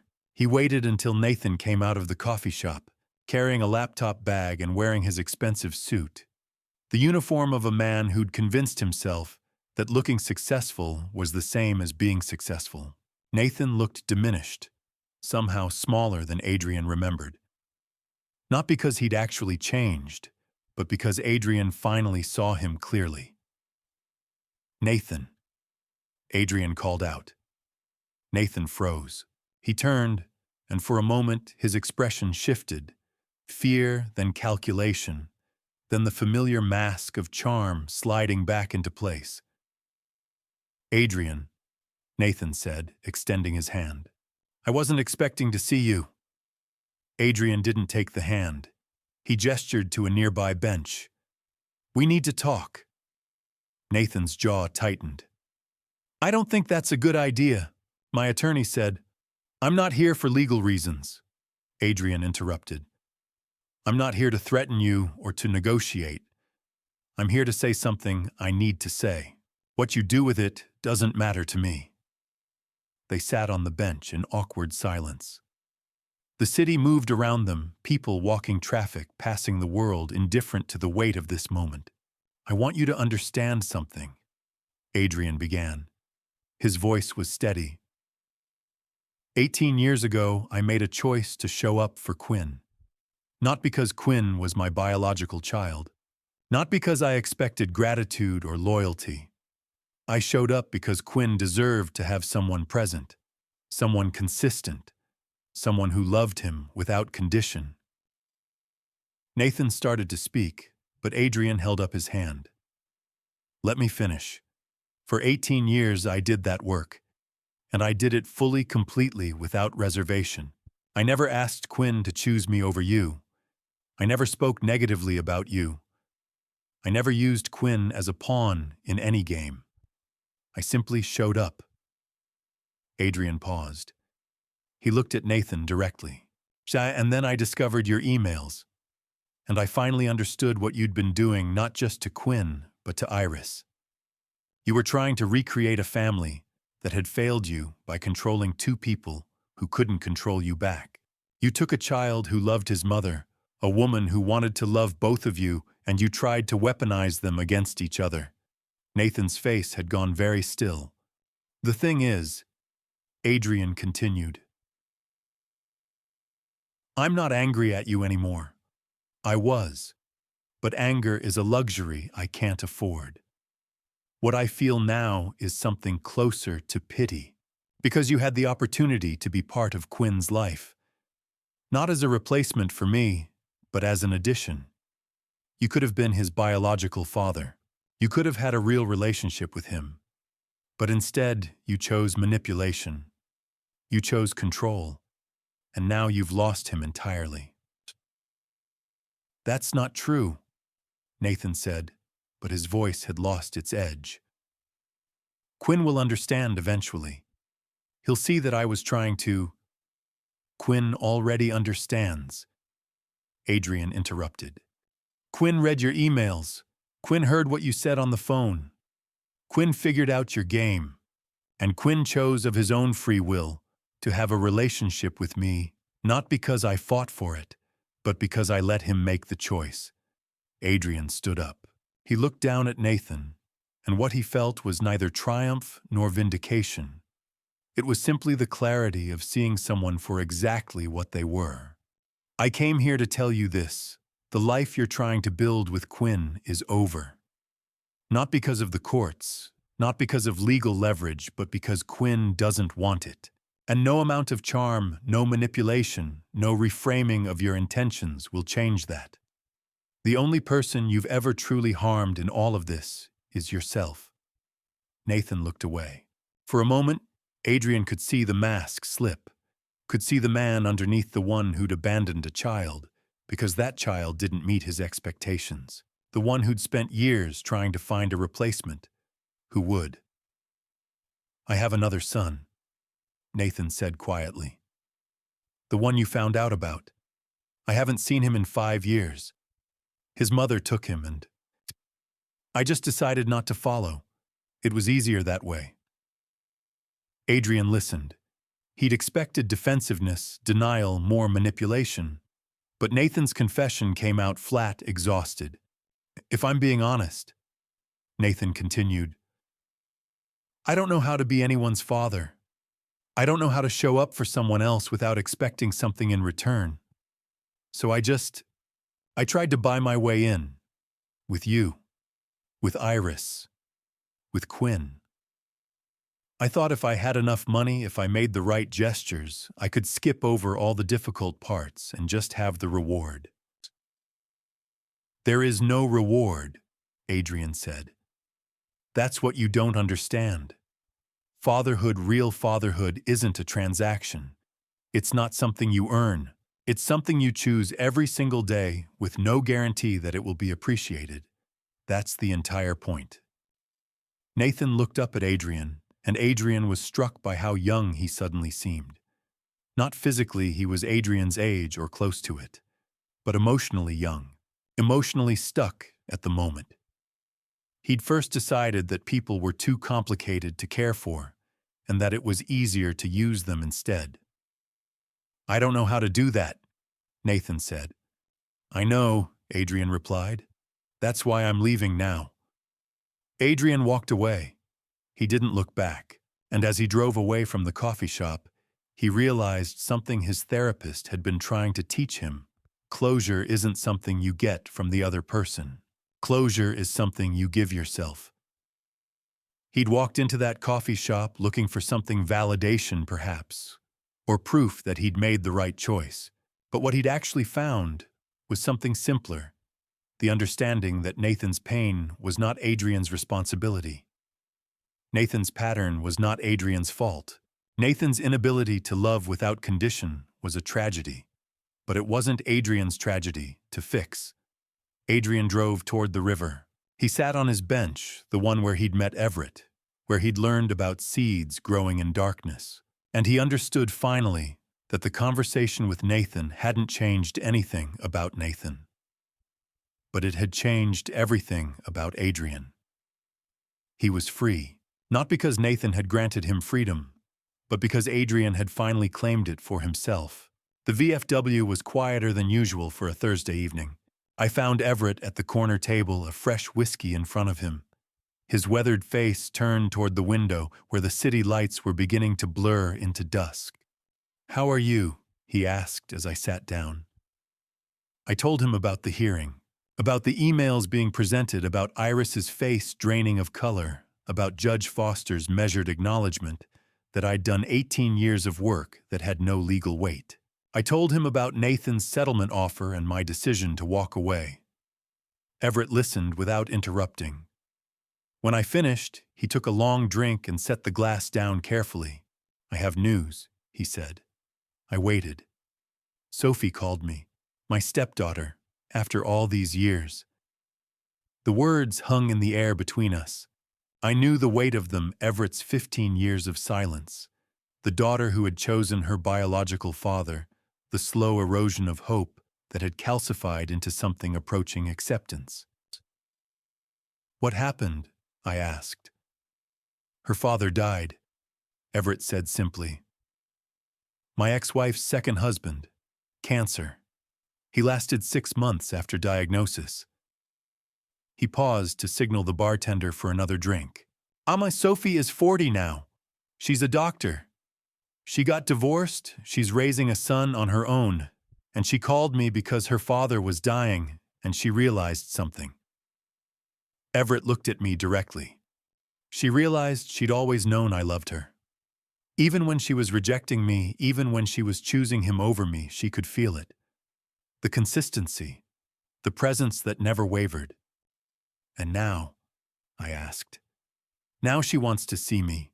We're having dinner next week." Everett picked up his fresh drink. "Adrian, I spent 15 years waiting for that girl to understand what I was trying to show her. 15 years of silence, of absence of restraint. And I'm here to tell you something, those 15 years weren't wasted.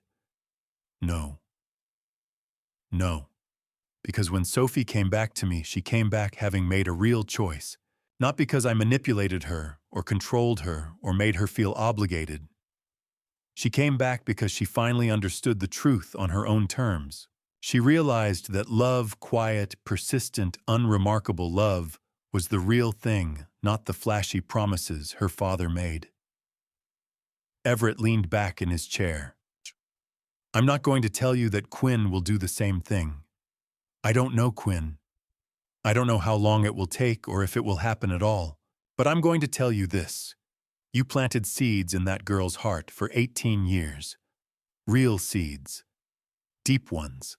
And those seeds don't disappear because of a cruise or a scheme or because Adrian Hayes stepped back." "How can you be sure?" I asked. "Because I'm living proof," Everett said. "Sophie chose to walk away from me. I didn't fight it. I didn't try to convince her I was worth staying for. I just let her go, and trusted that what I'd given her, 18 years of showing up, 18 years of being present, would matter more in the end than the money and promises her biological father offered." He took another drink. "The question isn't whether Quinn will come back, Adrian. The question is whether you have enough faith in what you built to let her walk away and trust that it matters anyway." I didn't have an answer for that. We sat in silence for a while, the bar noise washing over us, pool balls clacking low conversations, the clink of glasses. Outside the city was settling into evening, the kind of darkness that comes before the streetlights flicker on. "She's going to be angry with you for a while," Everett continued. "Sophie was angry with me too. She thought I didn't care enough to fight. She didn't understand that stepping back was the thing that proved I loved her, because I loved her enough to let her make her own choice about what was real." "And if she never comes back?"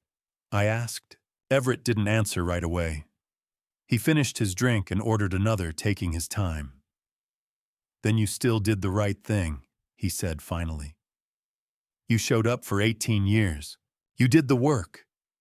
You didn't ask for payment or promise or reciprocal love. You just showed up. That's not failure, Adrian. That's the opposite of failure. That's the only honest thing a person can do." I left the VFW around 11 p.m. The Mississippi River was visible from the parking lot, dark and moving and indifferent to human stories.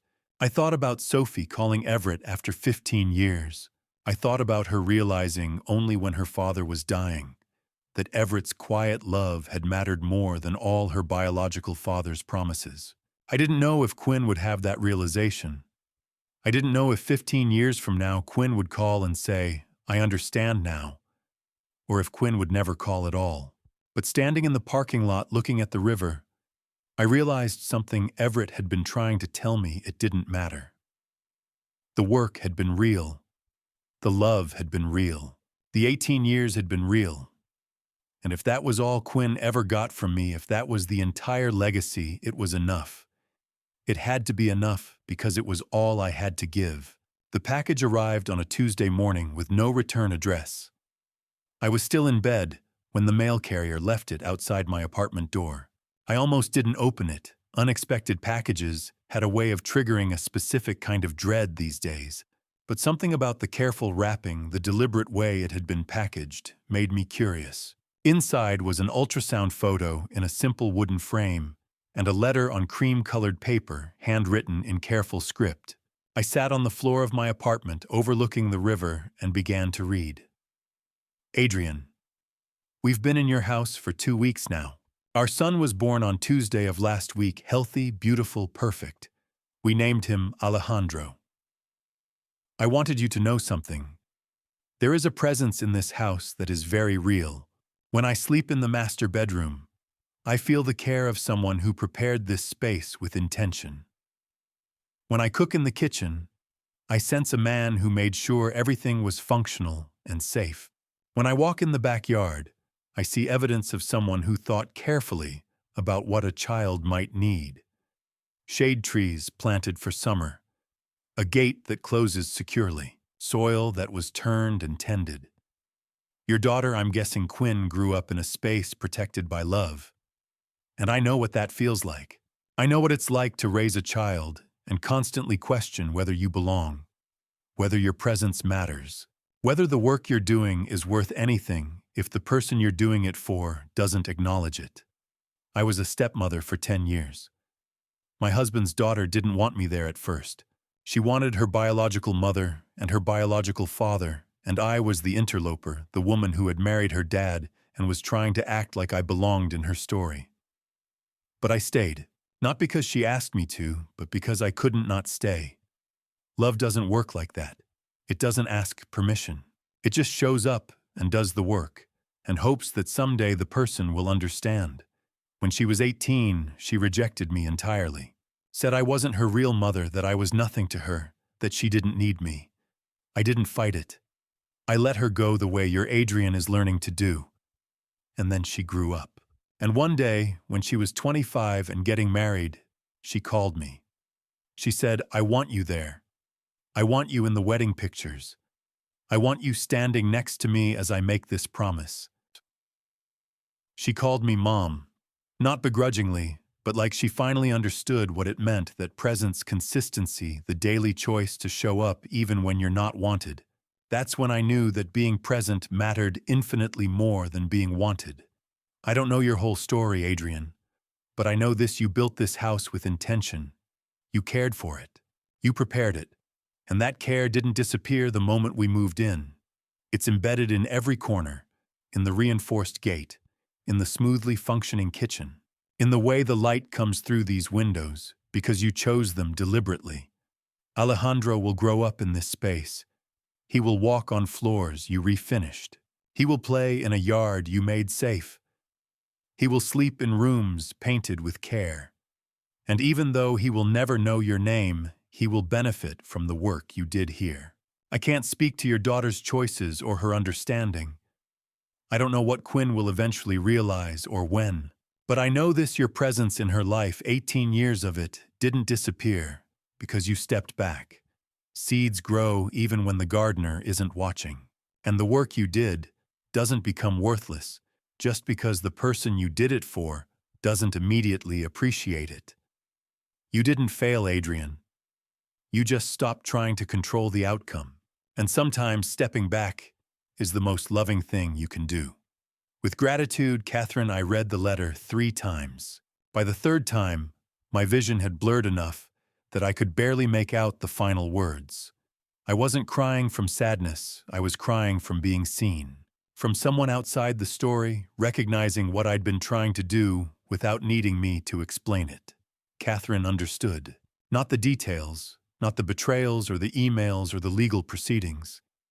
She understood the thing underneath all of it, that love is a daily choice, not a guarantee. That presence matters more than ownership. That the work you do for someone who never acknowledges it is still work. It still counts. I sat on the floor with the letter in my hands and the ultrasound photo in front of me. Alejandro, a baby I would never meet in a house I no longer owned, in a life I had no claim to. And yet his existence was proof that the work I'd done had mattered. That the house I'd built and maintained and cared for had become what I'd always meant it to be, a space where a child could grow safely. Not Quinn's child. Not my legacy in any traditional sense, but a continuation of the work I'd started 18 years ago when I first met a woman named Iris and a baby named Quinn and made the choice to stay. I got up and walked to the wall above my small kitchen table. I used a single nail and hung the letter where I could see it every morning. The ultrasound photo I placed next to it, and I finally understood what Everett had been trying to tell me. I hadn't failed. I'd stepped back, and stepping back, choosing not to fight, choosing not to demand reciprocal love, choosing to trust that what I'd given would matter, regardless of whether it was ever acknowledged. Stepping back was the truest thing I'd ever done. The house was no longer mine, but the work was. The 18 years were. The choice to show up over and over again, even when it wasn't asked for and wasn't appreciated, that was mine. And that was enough. More than enough. It had to be enough, because it was real in a way that nothing else had ever been real. The knock on my apartment door came without warning. It was Thursday evening, dark outside, and I was reading Catherine's letter again when I heard it. 3 quick taps, hesitant but determined.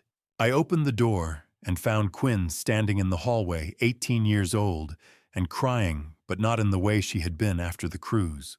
This was different, purposeful tears, the kind that come after a decision has been made. "Can we talk?" Quinn asked. I stepped aside and let her in. She sat on my couch in the small living room and didn't waste time with preamble. "I found the emails, all of them. I know what Mom and Nathan were planning, and I know you knew first. I know you left to protect me." I started to speak, but Quinn wasn't finished. "I was angry at you for leaving without explaining. I thought you didn't trust me. But I get it now. You were trying to give me a choice instead of making the decision for me." Quinn's voice wavered slightly. "I'm sorry I was so angry. I'm sorry I didn't understand what you were doing." "Quinn," I began, "and I want you to know something else." Quinn continued, stronger now. "I don't think you're my dad because of DNA or because the law says so. I think you're my dad because you chose me. Every single day for 18 years you chose to show up. And I didn't choose you back. I'm sorry for that. I'm sorry it took me this long to understand." I reached out and took Quinn's hand. There was something I needed to say, something I'd never quite articulated before. "You don't owe me anything, Quinn. Not gratitude, not apologies, not reciprocal love. I chose to be present in your life. That was my decision. It wasn't a debt you needed to repay." Quinn squeezed my hand. "But I want to choose you now, not because I have to, because I want to." We talked for 3 hours. Quinn told me about the cruise, Nathan's charming facade dropping away after day 3, his dismissal of her marine biology dreams, his comments about her body and her choices. Quinn told me about hearing the phone conversation about the trust fund and wedding expenses, about the cold realization that she'd been set up, manipulated, used. "I felt so stupid," Quinn said. "You weren't stupid," I replied. "You were curious about your biological father. That's not stupidity. That's human nature. It's normal to want to understand where you come from." By 10 p.m., Quinn said she needed to go. She promised to come back the following weekend. When she left, she hugged me in a way she hadn't since she was 10 years old, without reservation, without performance, just genuine contact between two people who had finally chosen each other. After Quinn left, my phone rang. It was Iris. Her voice was smaller than I'd ever heard it, hollowed out by something that sounded like genuine remorse. She told me what had happened after Quinn confronted her. How Quinn had demanded the truth. How Iris had finally broken under the weight of years of feeling controlled, by Nathan manipulated, her own agency stripped away bit by bit. He told me what to do, Iris said quietly. How to act, what to say to you, how to convince Quinn that you weren't good enough. And I let him, because I was scared of being alone. Because I thought if I did what he said, things would work out, and Quinn would be happy, and we'd all be a real family. She cried as she spoke, not performative tears, but the kind that come from genuine devastation. I betrayed you, Iris said. And I betrayed Quinn. And I don't know if you can forgive me. I forgive you, I said, but not for me. I forgive you because you need to forgive yourself. But Quinn needs clear boundaries with Nathan, and you need to figure out who you are when you're not trying to please someone else. Iris agreed. She said she'd started therapy, was working on understanding how she'd allowed herself to be manipulated, was trying to rebuild her sense of self. She said she understood if I couldn't be part of that process, but that she wanted Quinn to have her mother back. Then be her mother, I said. Just her mother. Not Nathan's partner, not a woman trying to secure her future at Quinn's expense. Just Iris.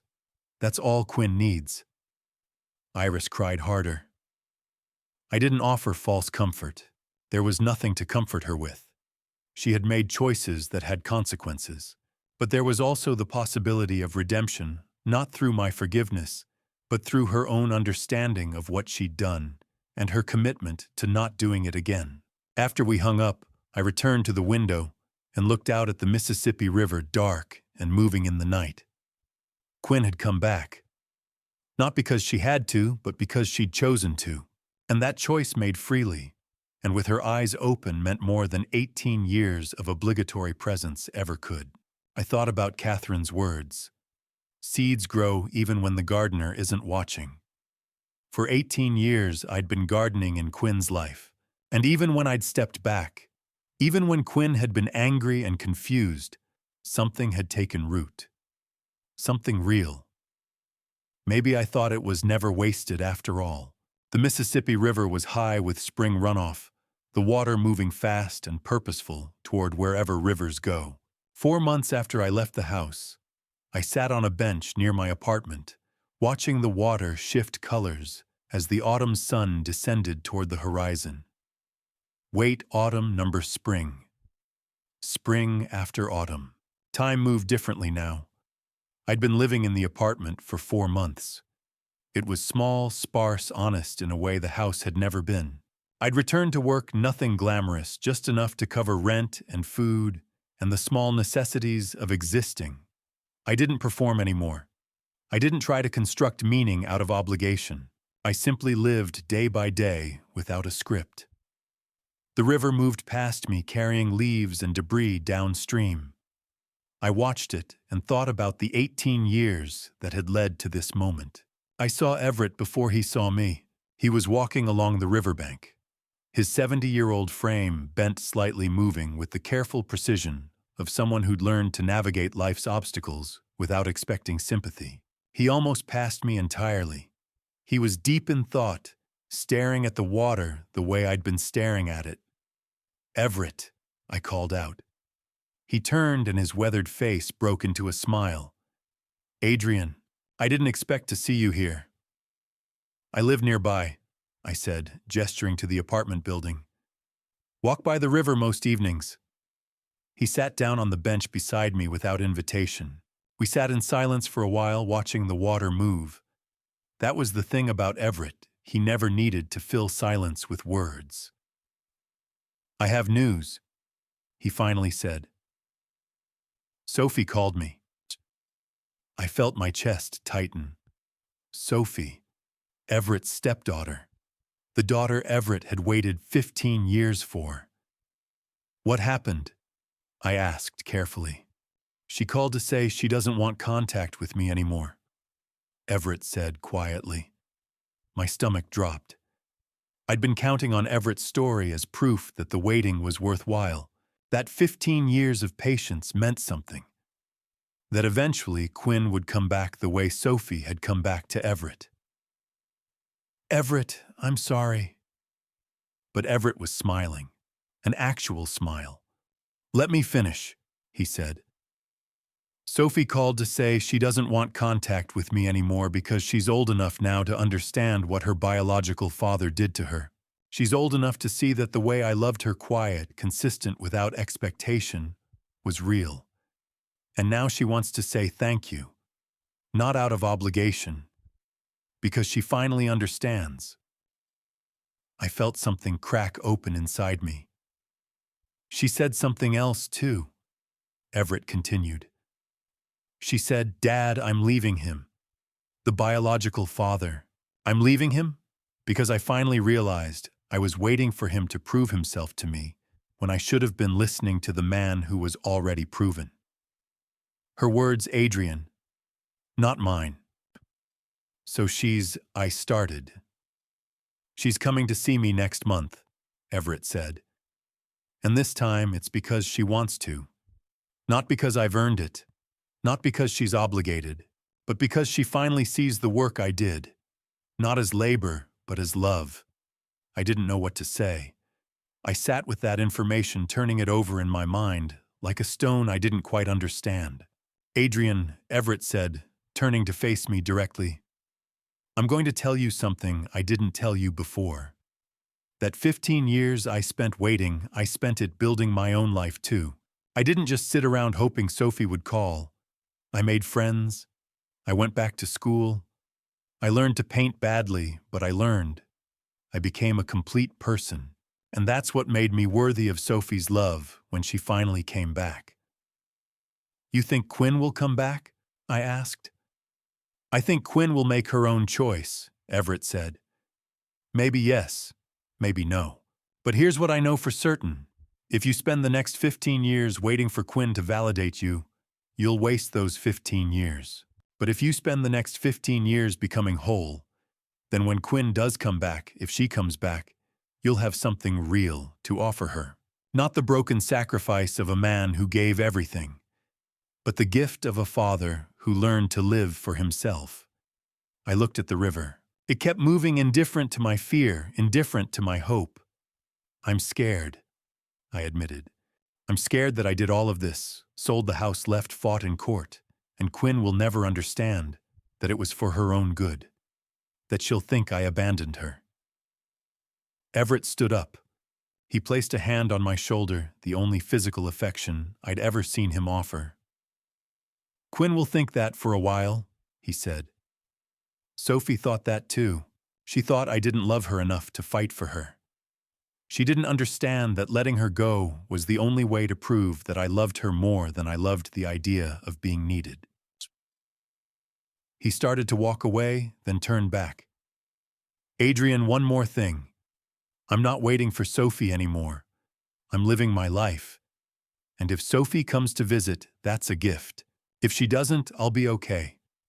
That's the difference between love and desperation. Do you understand? I nodded. Good, Everett said. Then you're going to be fine. Better than fine. You're going to be complete. He walked away, leaving me alone with the river and the setting sun. I sat there until the light faded completely. I thought about Sophie finally choosing her stepfather after 15 years. I thought about Quinn, who was also figuring out who deserved her trust and her time. I thought about Iris slowly rebuilding herself in therapy. I thought about Nathan facing legal consequences for his pattern of manipulation. And I thought about myself, Adrian Hayes, not as a father or a sacrifice, but as a man learning to exist as a complete person. The river moved past me in the darkness, carrying leaves downstream. I stood up and began walking back toward my apartment. Tomorrow I would go to work. Next week I would have coffee with Quinn. The week after that, I didn't know. And for the first time, that didn't terrify me. I was learning to flow with the river instead of fighting it. 1 year after the hearing, Adrian and Quinn claimed their corner table at the coffee shop. It had become a rhythm, a commitment, without needing explanation. Wednesday afternoons at 3 p.m., every week for the past year. Quinn looked different than she had a year ago. Not physically, she was still 19, still figuring out how to occupy her own body with confidence. But there was something settled about her now. Something that suggested she'd made peace with complexity and chosen to move forward anyway. "So I've been thinking about something," Quinn said, wrapping her hands around a mug of chamomile tea. The coffee shop noise hummed around them, people typing on laptops, conversations in low voices, the steam hiss of the espresso machine. "And I wanted to talk to you about it." "Okay," Adrian said, settling into the familiar rhythm of their Wednesday meetings. "What's on your mind?" Quinn took a breath. She looked nervous in a way Adrian hadn't seen in months. "I want to change my name," Quinn said. "Officially, legally." Adrian set down his coffee. He'd learned not to react with immediate emotion, but to wait for Quinn to explain. That was one of the things they'd both learned in the past year, how to listen without needing to fill the silence with your own needs. "I don't want to change it to just Adrian," Quinn continued carefully. "I know I don't have your DNA. I know the science says I'm Torres. But I want to acknowledge that you raised me. I want my name to reflect both things." Adrian could feel something shifting in his chest, not hope exactly, but recognition. Recognition of a moment he'd thought might never come. "Now, what are you thinking?" Adrian asked. "Adrian Torres," Quinn said. "Like hyphenated. It honors where I come from, my biological father, the Torres side, but it also honors you. It's not about pretending we share DNA. It's about saying that we chose each other. That you were my father in every way that matters." Adrian didn't trust himself to speak. He set down his coffee and reached across the table, taking Quinn's hand. For the first time in a year, Quinn didn't pull away. She squeezed back. They sat like that for a moment. Hands linked across a small table in a coffee shop, and Adrian thought about the past year, about Quinn deciding to study marine biology, not because Adrian had pushed her toward it, but because she genuinely loved it. About Quinn meeting Sophia, a kind girl who understood family complexity without needing it explained.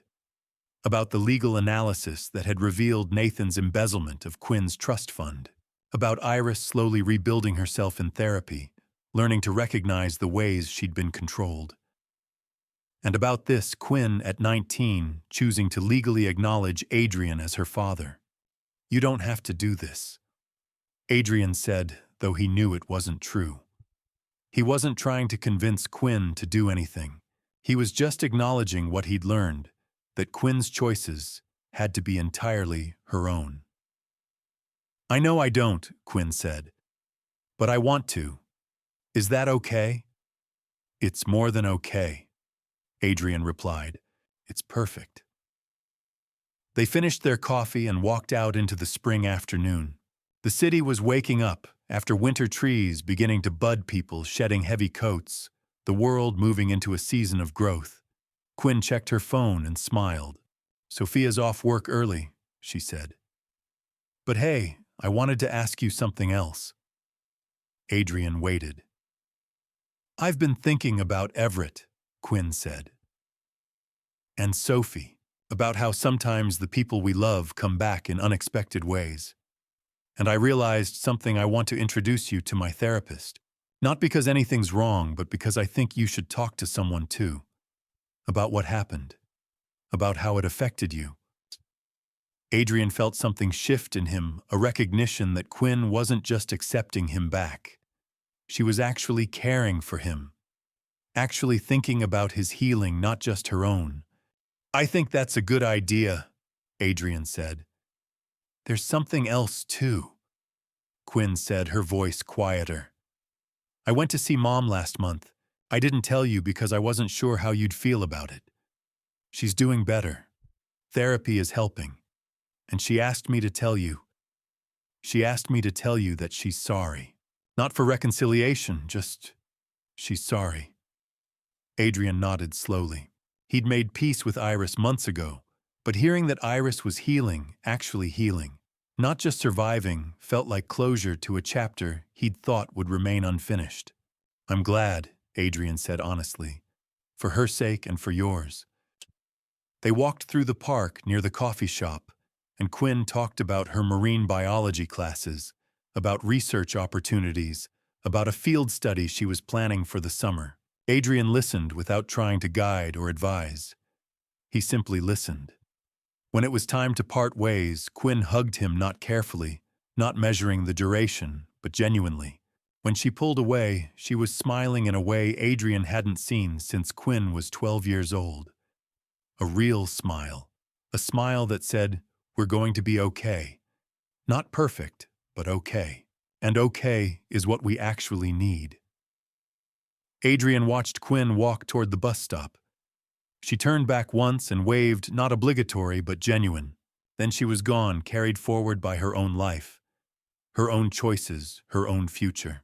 Adrian stood in the spring sunshine and understood something that had taken him a full year to grasp. The victory wasn't in Quinn choosing him. The victory was in Quinn becoming someone capable of making real choices, free choices, choices unburdened by obligation or debt. He had raised her for 18 years, but it was only in this moment, watching her walk away, that he finally understood what all that raising had actually accomplished. Not a daughter who would forever be indebted to him, but a young woman who knew her own value and could choose relationships based on genuine connection, not obligation or fear. That was the real legacy. That was what 18 years of showing up actually meant. Adrian turned and began walking back toward his apartment. The river was nearby, and he found himself drawn to it the way he always was now. He sat on the bench where he'd met Everett months ago and watched the water move. Tomorrow, he would start therapy. Next week, he would have dinner with Quinn and Sophia. The week after that, he might visit Everett. Life would continue to unfold one moment at a time, one choice at a time. But for now, in this moment, Adrian sat by the river and allowed himself to simply exist. Not as a father, not as a sacrifice, but as a man who had learned to love in a way that respected both the person he loved and himself. And that was everything. The apartment was quiet as evening settled into night. Adrian sat at the small table by the window with the journal in front of him, the same one he'd started a year ago, nearly filled with entries he'd written to no one but himself. He picked up a pen and began to write. 1 year after the hearing, Quinn walked into a coffee shop and told me she wanted to change her name to Adrian Torres. I didn't cry. I didn't celebrate. I simply listened. And I understood in that moment that this was what 18 years of work actually meant. It wasn't about recognition. It wasn't about gratitude. It was about Quinn becoming someone capable of making real choices. Free choices. Choices unburdened by obligation or debt, or the weight of knowing she owed me something. I spent 18 years waiting for Quinn to validate my sacrifice. I spent another year learning to stop waiting. And somewhere in that process, something shifted inside me. I stopped being a man who gave everything and expected acknowledgement in return. I became a man who gave because giving was the right thing to do, not because I was promised a reward. Everett told me something a year ago that I didn't fully understand until recently. He said, "Love without respect is just labor. Hard, endless labor that destroys you from the inside out." I'd thought he meant Iris's love for Nathan, love without respect, twisted into servitude. But I was wrong. He was talking about me. I loved Quinn without respecting her need to know the truth. I made decisions for her instead of with her. I believed I was protecting her when really I was controlling her narrative. That's not love. That's labor dressed up as sacrifice. It wasn't until I stepped back, that I learned what actual love looks like. Love isn't about showing up every day and expecting someone to notice. Love is about showing up every day and being okay if they never notice. Love is about doing the work because it's right, not because it guarantees an outcome. Iris's therapist told me when I finally started going to sessions that what Iris experienced was coercive control. Nathan controlled her through fear and manipulation, making her believe she owed him obedience. And I realized something terrifying in my own way. I was doing the same thing to Quinn. Not maliciously, not intentionally. But I was creating an obligation. I was saying through my actions and my presence and my sacrifice, you owe me your loyalty because I've given so much. That's not love. That's emotional debt. Catherine wrote in her letter something I didn't fully appreciate at the time. Seeds grow even when the gardener isn't watching. I thought she meant Quinn, but she was talking about something deeper. She was talking about the fact that love, real unconditional love, doesn't require acknowledgement to matter. It doesn't require gratitude to be valid. It simply exists, and it continues to exist, whether or not the person you loved ever understands what you did. My son, that's what I call him now, without hesitation, became someone capable of choosing me. And that's infinitely more valuable than if I'd fought to keep him dependent on me forever. Nathan's son, the one he abandoned, the one he called weak and disappointing. I found out recently that he's thriving. He's in college now studying environmental science. He built a life without his biological father's approval or presence. And I realized something. Maybe Nathan did him a favor by leaving. Maybe the best thing a parent can do sometimes is get out of the way. I'm not saying my leaving was good. I'm saying it was necessary. And Quinn understands that now. Not because I explained it perfectly, but because Quinn was smart enough to figure it out independently. That's what I actually gave Quinn in 18 years. Not a childhood, not protection, not even unconditional love, if I'm being honest. What I gave Quinn was the capacity to think critically about family, to recognize manipulation, to understand that love without respect is labor, and to refuse to accept that labor as a substitute for genuine relationship. Quinn came back not because I earned it, but because Quinn chose it, and that choice means everything. Iris is rebuilding herself. She's learning to recognize the ways she allowed herself to be controlled. She's starting to understand that her worth isn't dependent on pleasing someone else. She called me last month to apologize not for my sake but for hers, because she needed to speak the truth and hear herself say it. I listened. I didn't absolve her. I didn't tell her it was okay. I simply said, I understand, and I hope you find peace with what you've done. That's love without expectation. That's respect without resentment. Nathan is facing legal consequences. I won't pretend to know his interior life, but I know his pattern. He needed to control Quinn's narrative because he'd already lost control of his own. He abandoned one child, tried to replace him with another, and is now facing the reality that neither of them want him. That's a tragedy, but it's also justice. Sometimes the universe has a way of balancing itself. Everett's daughter Sophie came to visit him last month. I was there when she arrived. Quinn insisted I meet her, wanted to show me that hope wasn't just abstract philosophy, but a real thing that happens. Sophie hugged her stepfather like she was making up for 15 years of coldness in a single embrace. And Everett held her, and I saw on his face the exact expression I'd seen on Adrian's face when Quinn changed her name. The expression of a man who'd done the work not knowing if it would ever matter, and then discovering that it had mattered all along. There's a question I keep asking myself. Would I do it all differently if I could go back? Would I tell Quinn the truth earlier? Would I fight harder to keep my place in her life? Would I refuse to leave to sell the house to let Iris and Nathan win? The honest answer is I don't know. What I do know is that the path I took, the path that felt like failure, like abandonment, like loss, led to something real. It led to Quinn being able to think for herself. It led to me learning to respect my own boundaries. It led to understanding that love isn't ownership. Love is the willingness to let someone walk away, knowing you might never see them again, and being okay with that. I have a therapist now. I'm reading books about emotional intelligence and attachment theory.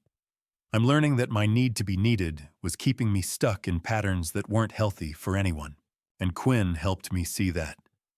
Not by forgiving me, but by choosing me anyway. 1 year ago, I was terrified that I'd ruined everything. That 18 years of showing up meant nothing. That Quinn would grow up resenting me for leaving, for not fighting, for making decisions without her input. I was right to be terrified. But I was wrong about what the terror meant. The terror meant I was finally being honest. The terror meant I was finally ready to let go. The terror meant I was finally understanding what it actually means to love someone without condition. Today, Quinn is starting her marine biology field study. She sent me a photo of her in a wetsuit, grinning at the camera, ready to dive into the ocean that's always called to her. And I realized that girl in the photo is exactly who she was always meant to be. She's not Adrian's daughter, or Iris's daughter, or Nathan's daughter. She's Quinn. Just Quinn. Living her life on her own terms. And I get to witness that. Not as a father who expects gratitude, but as a man who loves her. That's more than I deserve. That's more than I ever expected. That's everything. Adrian closed the journal and set down his pen. Outside the window, the Mississippi River moved past in the darkness, carrying leaves downstream, indifferent to human stories, indifferent to growth or failure or redemption. But Adrian wasn't looking at the river anymore. He was looking at the reflection of himself in the glass, a man in his 50s, alone in a small apartment, completely at peace. He thought about Everett, about Sophie, about Quinn, about Iris slowly rebuilding, about Catherine and Diego raising Alejandro in a house built with care, about Nathan facing consequences, about all of it, the pain, the sacrifice, the loss, the gain. And he understood finally and completely what it meant to love without condition. It meant showing up. It meant letting go. It meant trusting that what you plant will grow even if you never see the harvest. It meant being okay with not knowing. It meant being whole enough to love someone without needing them to complete you. Adrian stood and walked to the window. The city lights blurred below him. Somewhere in that city, Quinn was sleeping, dreaming of coral reefs and ocean currents. Somewhere else, Everett was probably on the phone with Sophie. Somewhere else, Iris was in therapy, learning to be herself. And here in this small apartment by the river, Adrian was finally truly home. Not because he'd gotten what he wanted, but because he'd finally learned to want what was actually real. Don't be like me. Don't let love become a job with no paycheck.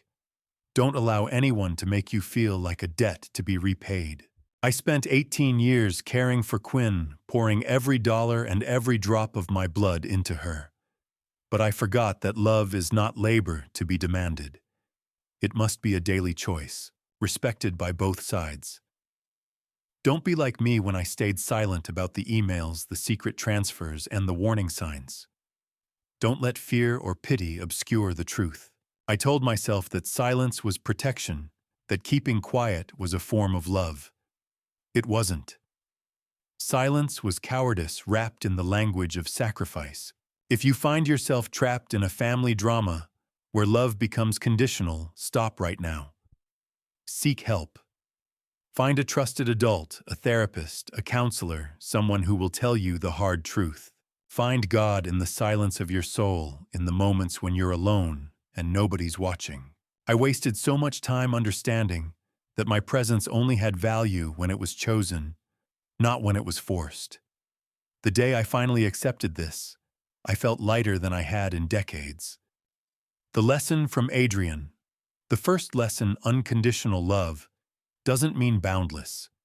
It means loving someone without expecting recognition. But it also means respecting yourself enough to walk away from those who don't deserve you. This is the paradox nobody talks about. You can love someone and still choose not to stay. Those two truths can coexist, and they don't contradict each other. The second lesson, respect, is the foundation. Love without respect is just degraded labor, an endless cycle that never closes. When you love someone who doesn't love you back when you sacrifice and nobody acknowledges it, you're not a good parent. You're someone whose actions and presence are being erased. I learned this the hard way, but I learned it.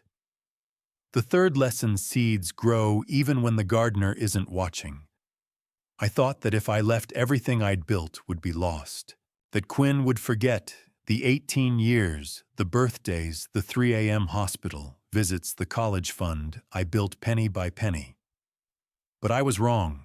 Quinn chose me not because I was there every moment, but because of what I'd planted in her over 18 years, truth, care, and meaningful presence. That doesn't disappear. It grows in ways you can't control and often won't see. The final lesson, God never leaves us alone in difficult choices. When I sat by the Mississippi River and listened to Everett tell Sophie's story, how he waited 15 years for her to come home, I felt God's presence in the patience. When Quinn opened my apartment door at 11 p.m. and apologized when she told me she'd figured out the truth and chosen to stay, I felt God again. And when I realized that letting go was the right thing to do, that selling the house and stepping back was actually the greatest gift I could give her, I felt God a third time in the peace of acceptance. A message for you. If you're living in a family drama and feeling exhausted, know this: letting go is not abandonment. Abandonment is walking away without leaving anything behind. Letting go is leaving behind everything good you've built and trusting that it will continue to grow. Sometimes real love is shown by allowing someone to choose, even if they choose to leave you. Find people who stand by you not out of obligation, but out of choice. Respect yourself enough to walk away from those who exhaust you. Set boundaries. They're not selfish, they're survival. And if you're a child reading this, whether you're 8 or 18 or 38, remember that real love from an adult will never make you feel like a debt. It will make you feel safe, chosen, and free. If an adult's love makes you feel obligated, confused, or small, that's not love. That's control wearing a mask. Closing call to action. Thank you for staying here with me. Please comment below and tell me. Have you ever felt love turn into unpaid labor? What helped you escape? Who stayed with you when you needed them most? Your story will help others realize they're not alone in this struggle. Your courage might be the mirror someone else needs to see their own situation clearly. And a final warning, the story that follows contains some fictional elements constructed for educational and inspirational purposes. Characters and events are exaggerated to highlight lessons about love, respect, and choice. Timelines are compressed. Dialogue is reconstructed from memory and emotion. Some names and details have been changed to protect privacy. If you'd prefer not to hear fictional elements, please exit and choose content that suits you better. But if you want to know what happens when Nathan finally reaches out to Marcus, if you want to see whether Iris truly rebuilds her life, if you want to witness the moment when Quinn fully embraces her new identity, stay with me. The story isn't over, because in real families, whether biological or chosen, there's always more to understand, more to forgive, and more to become.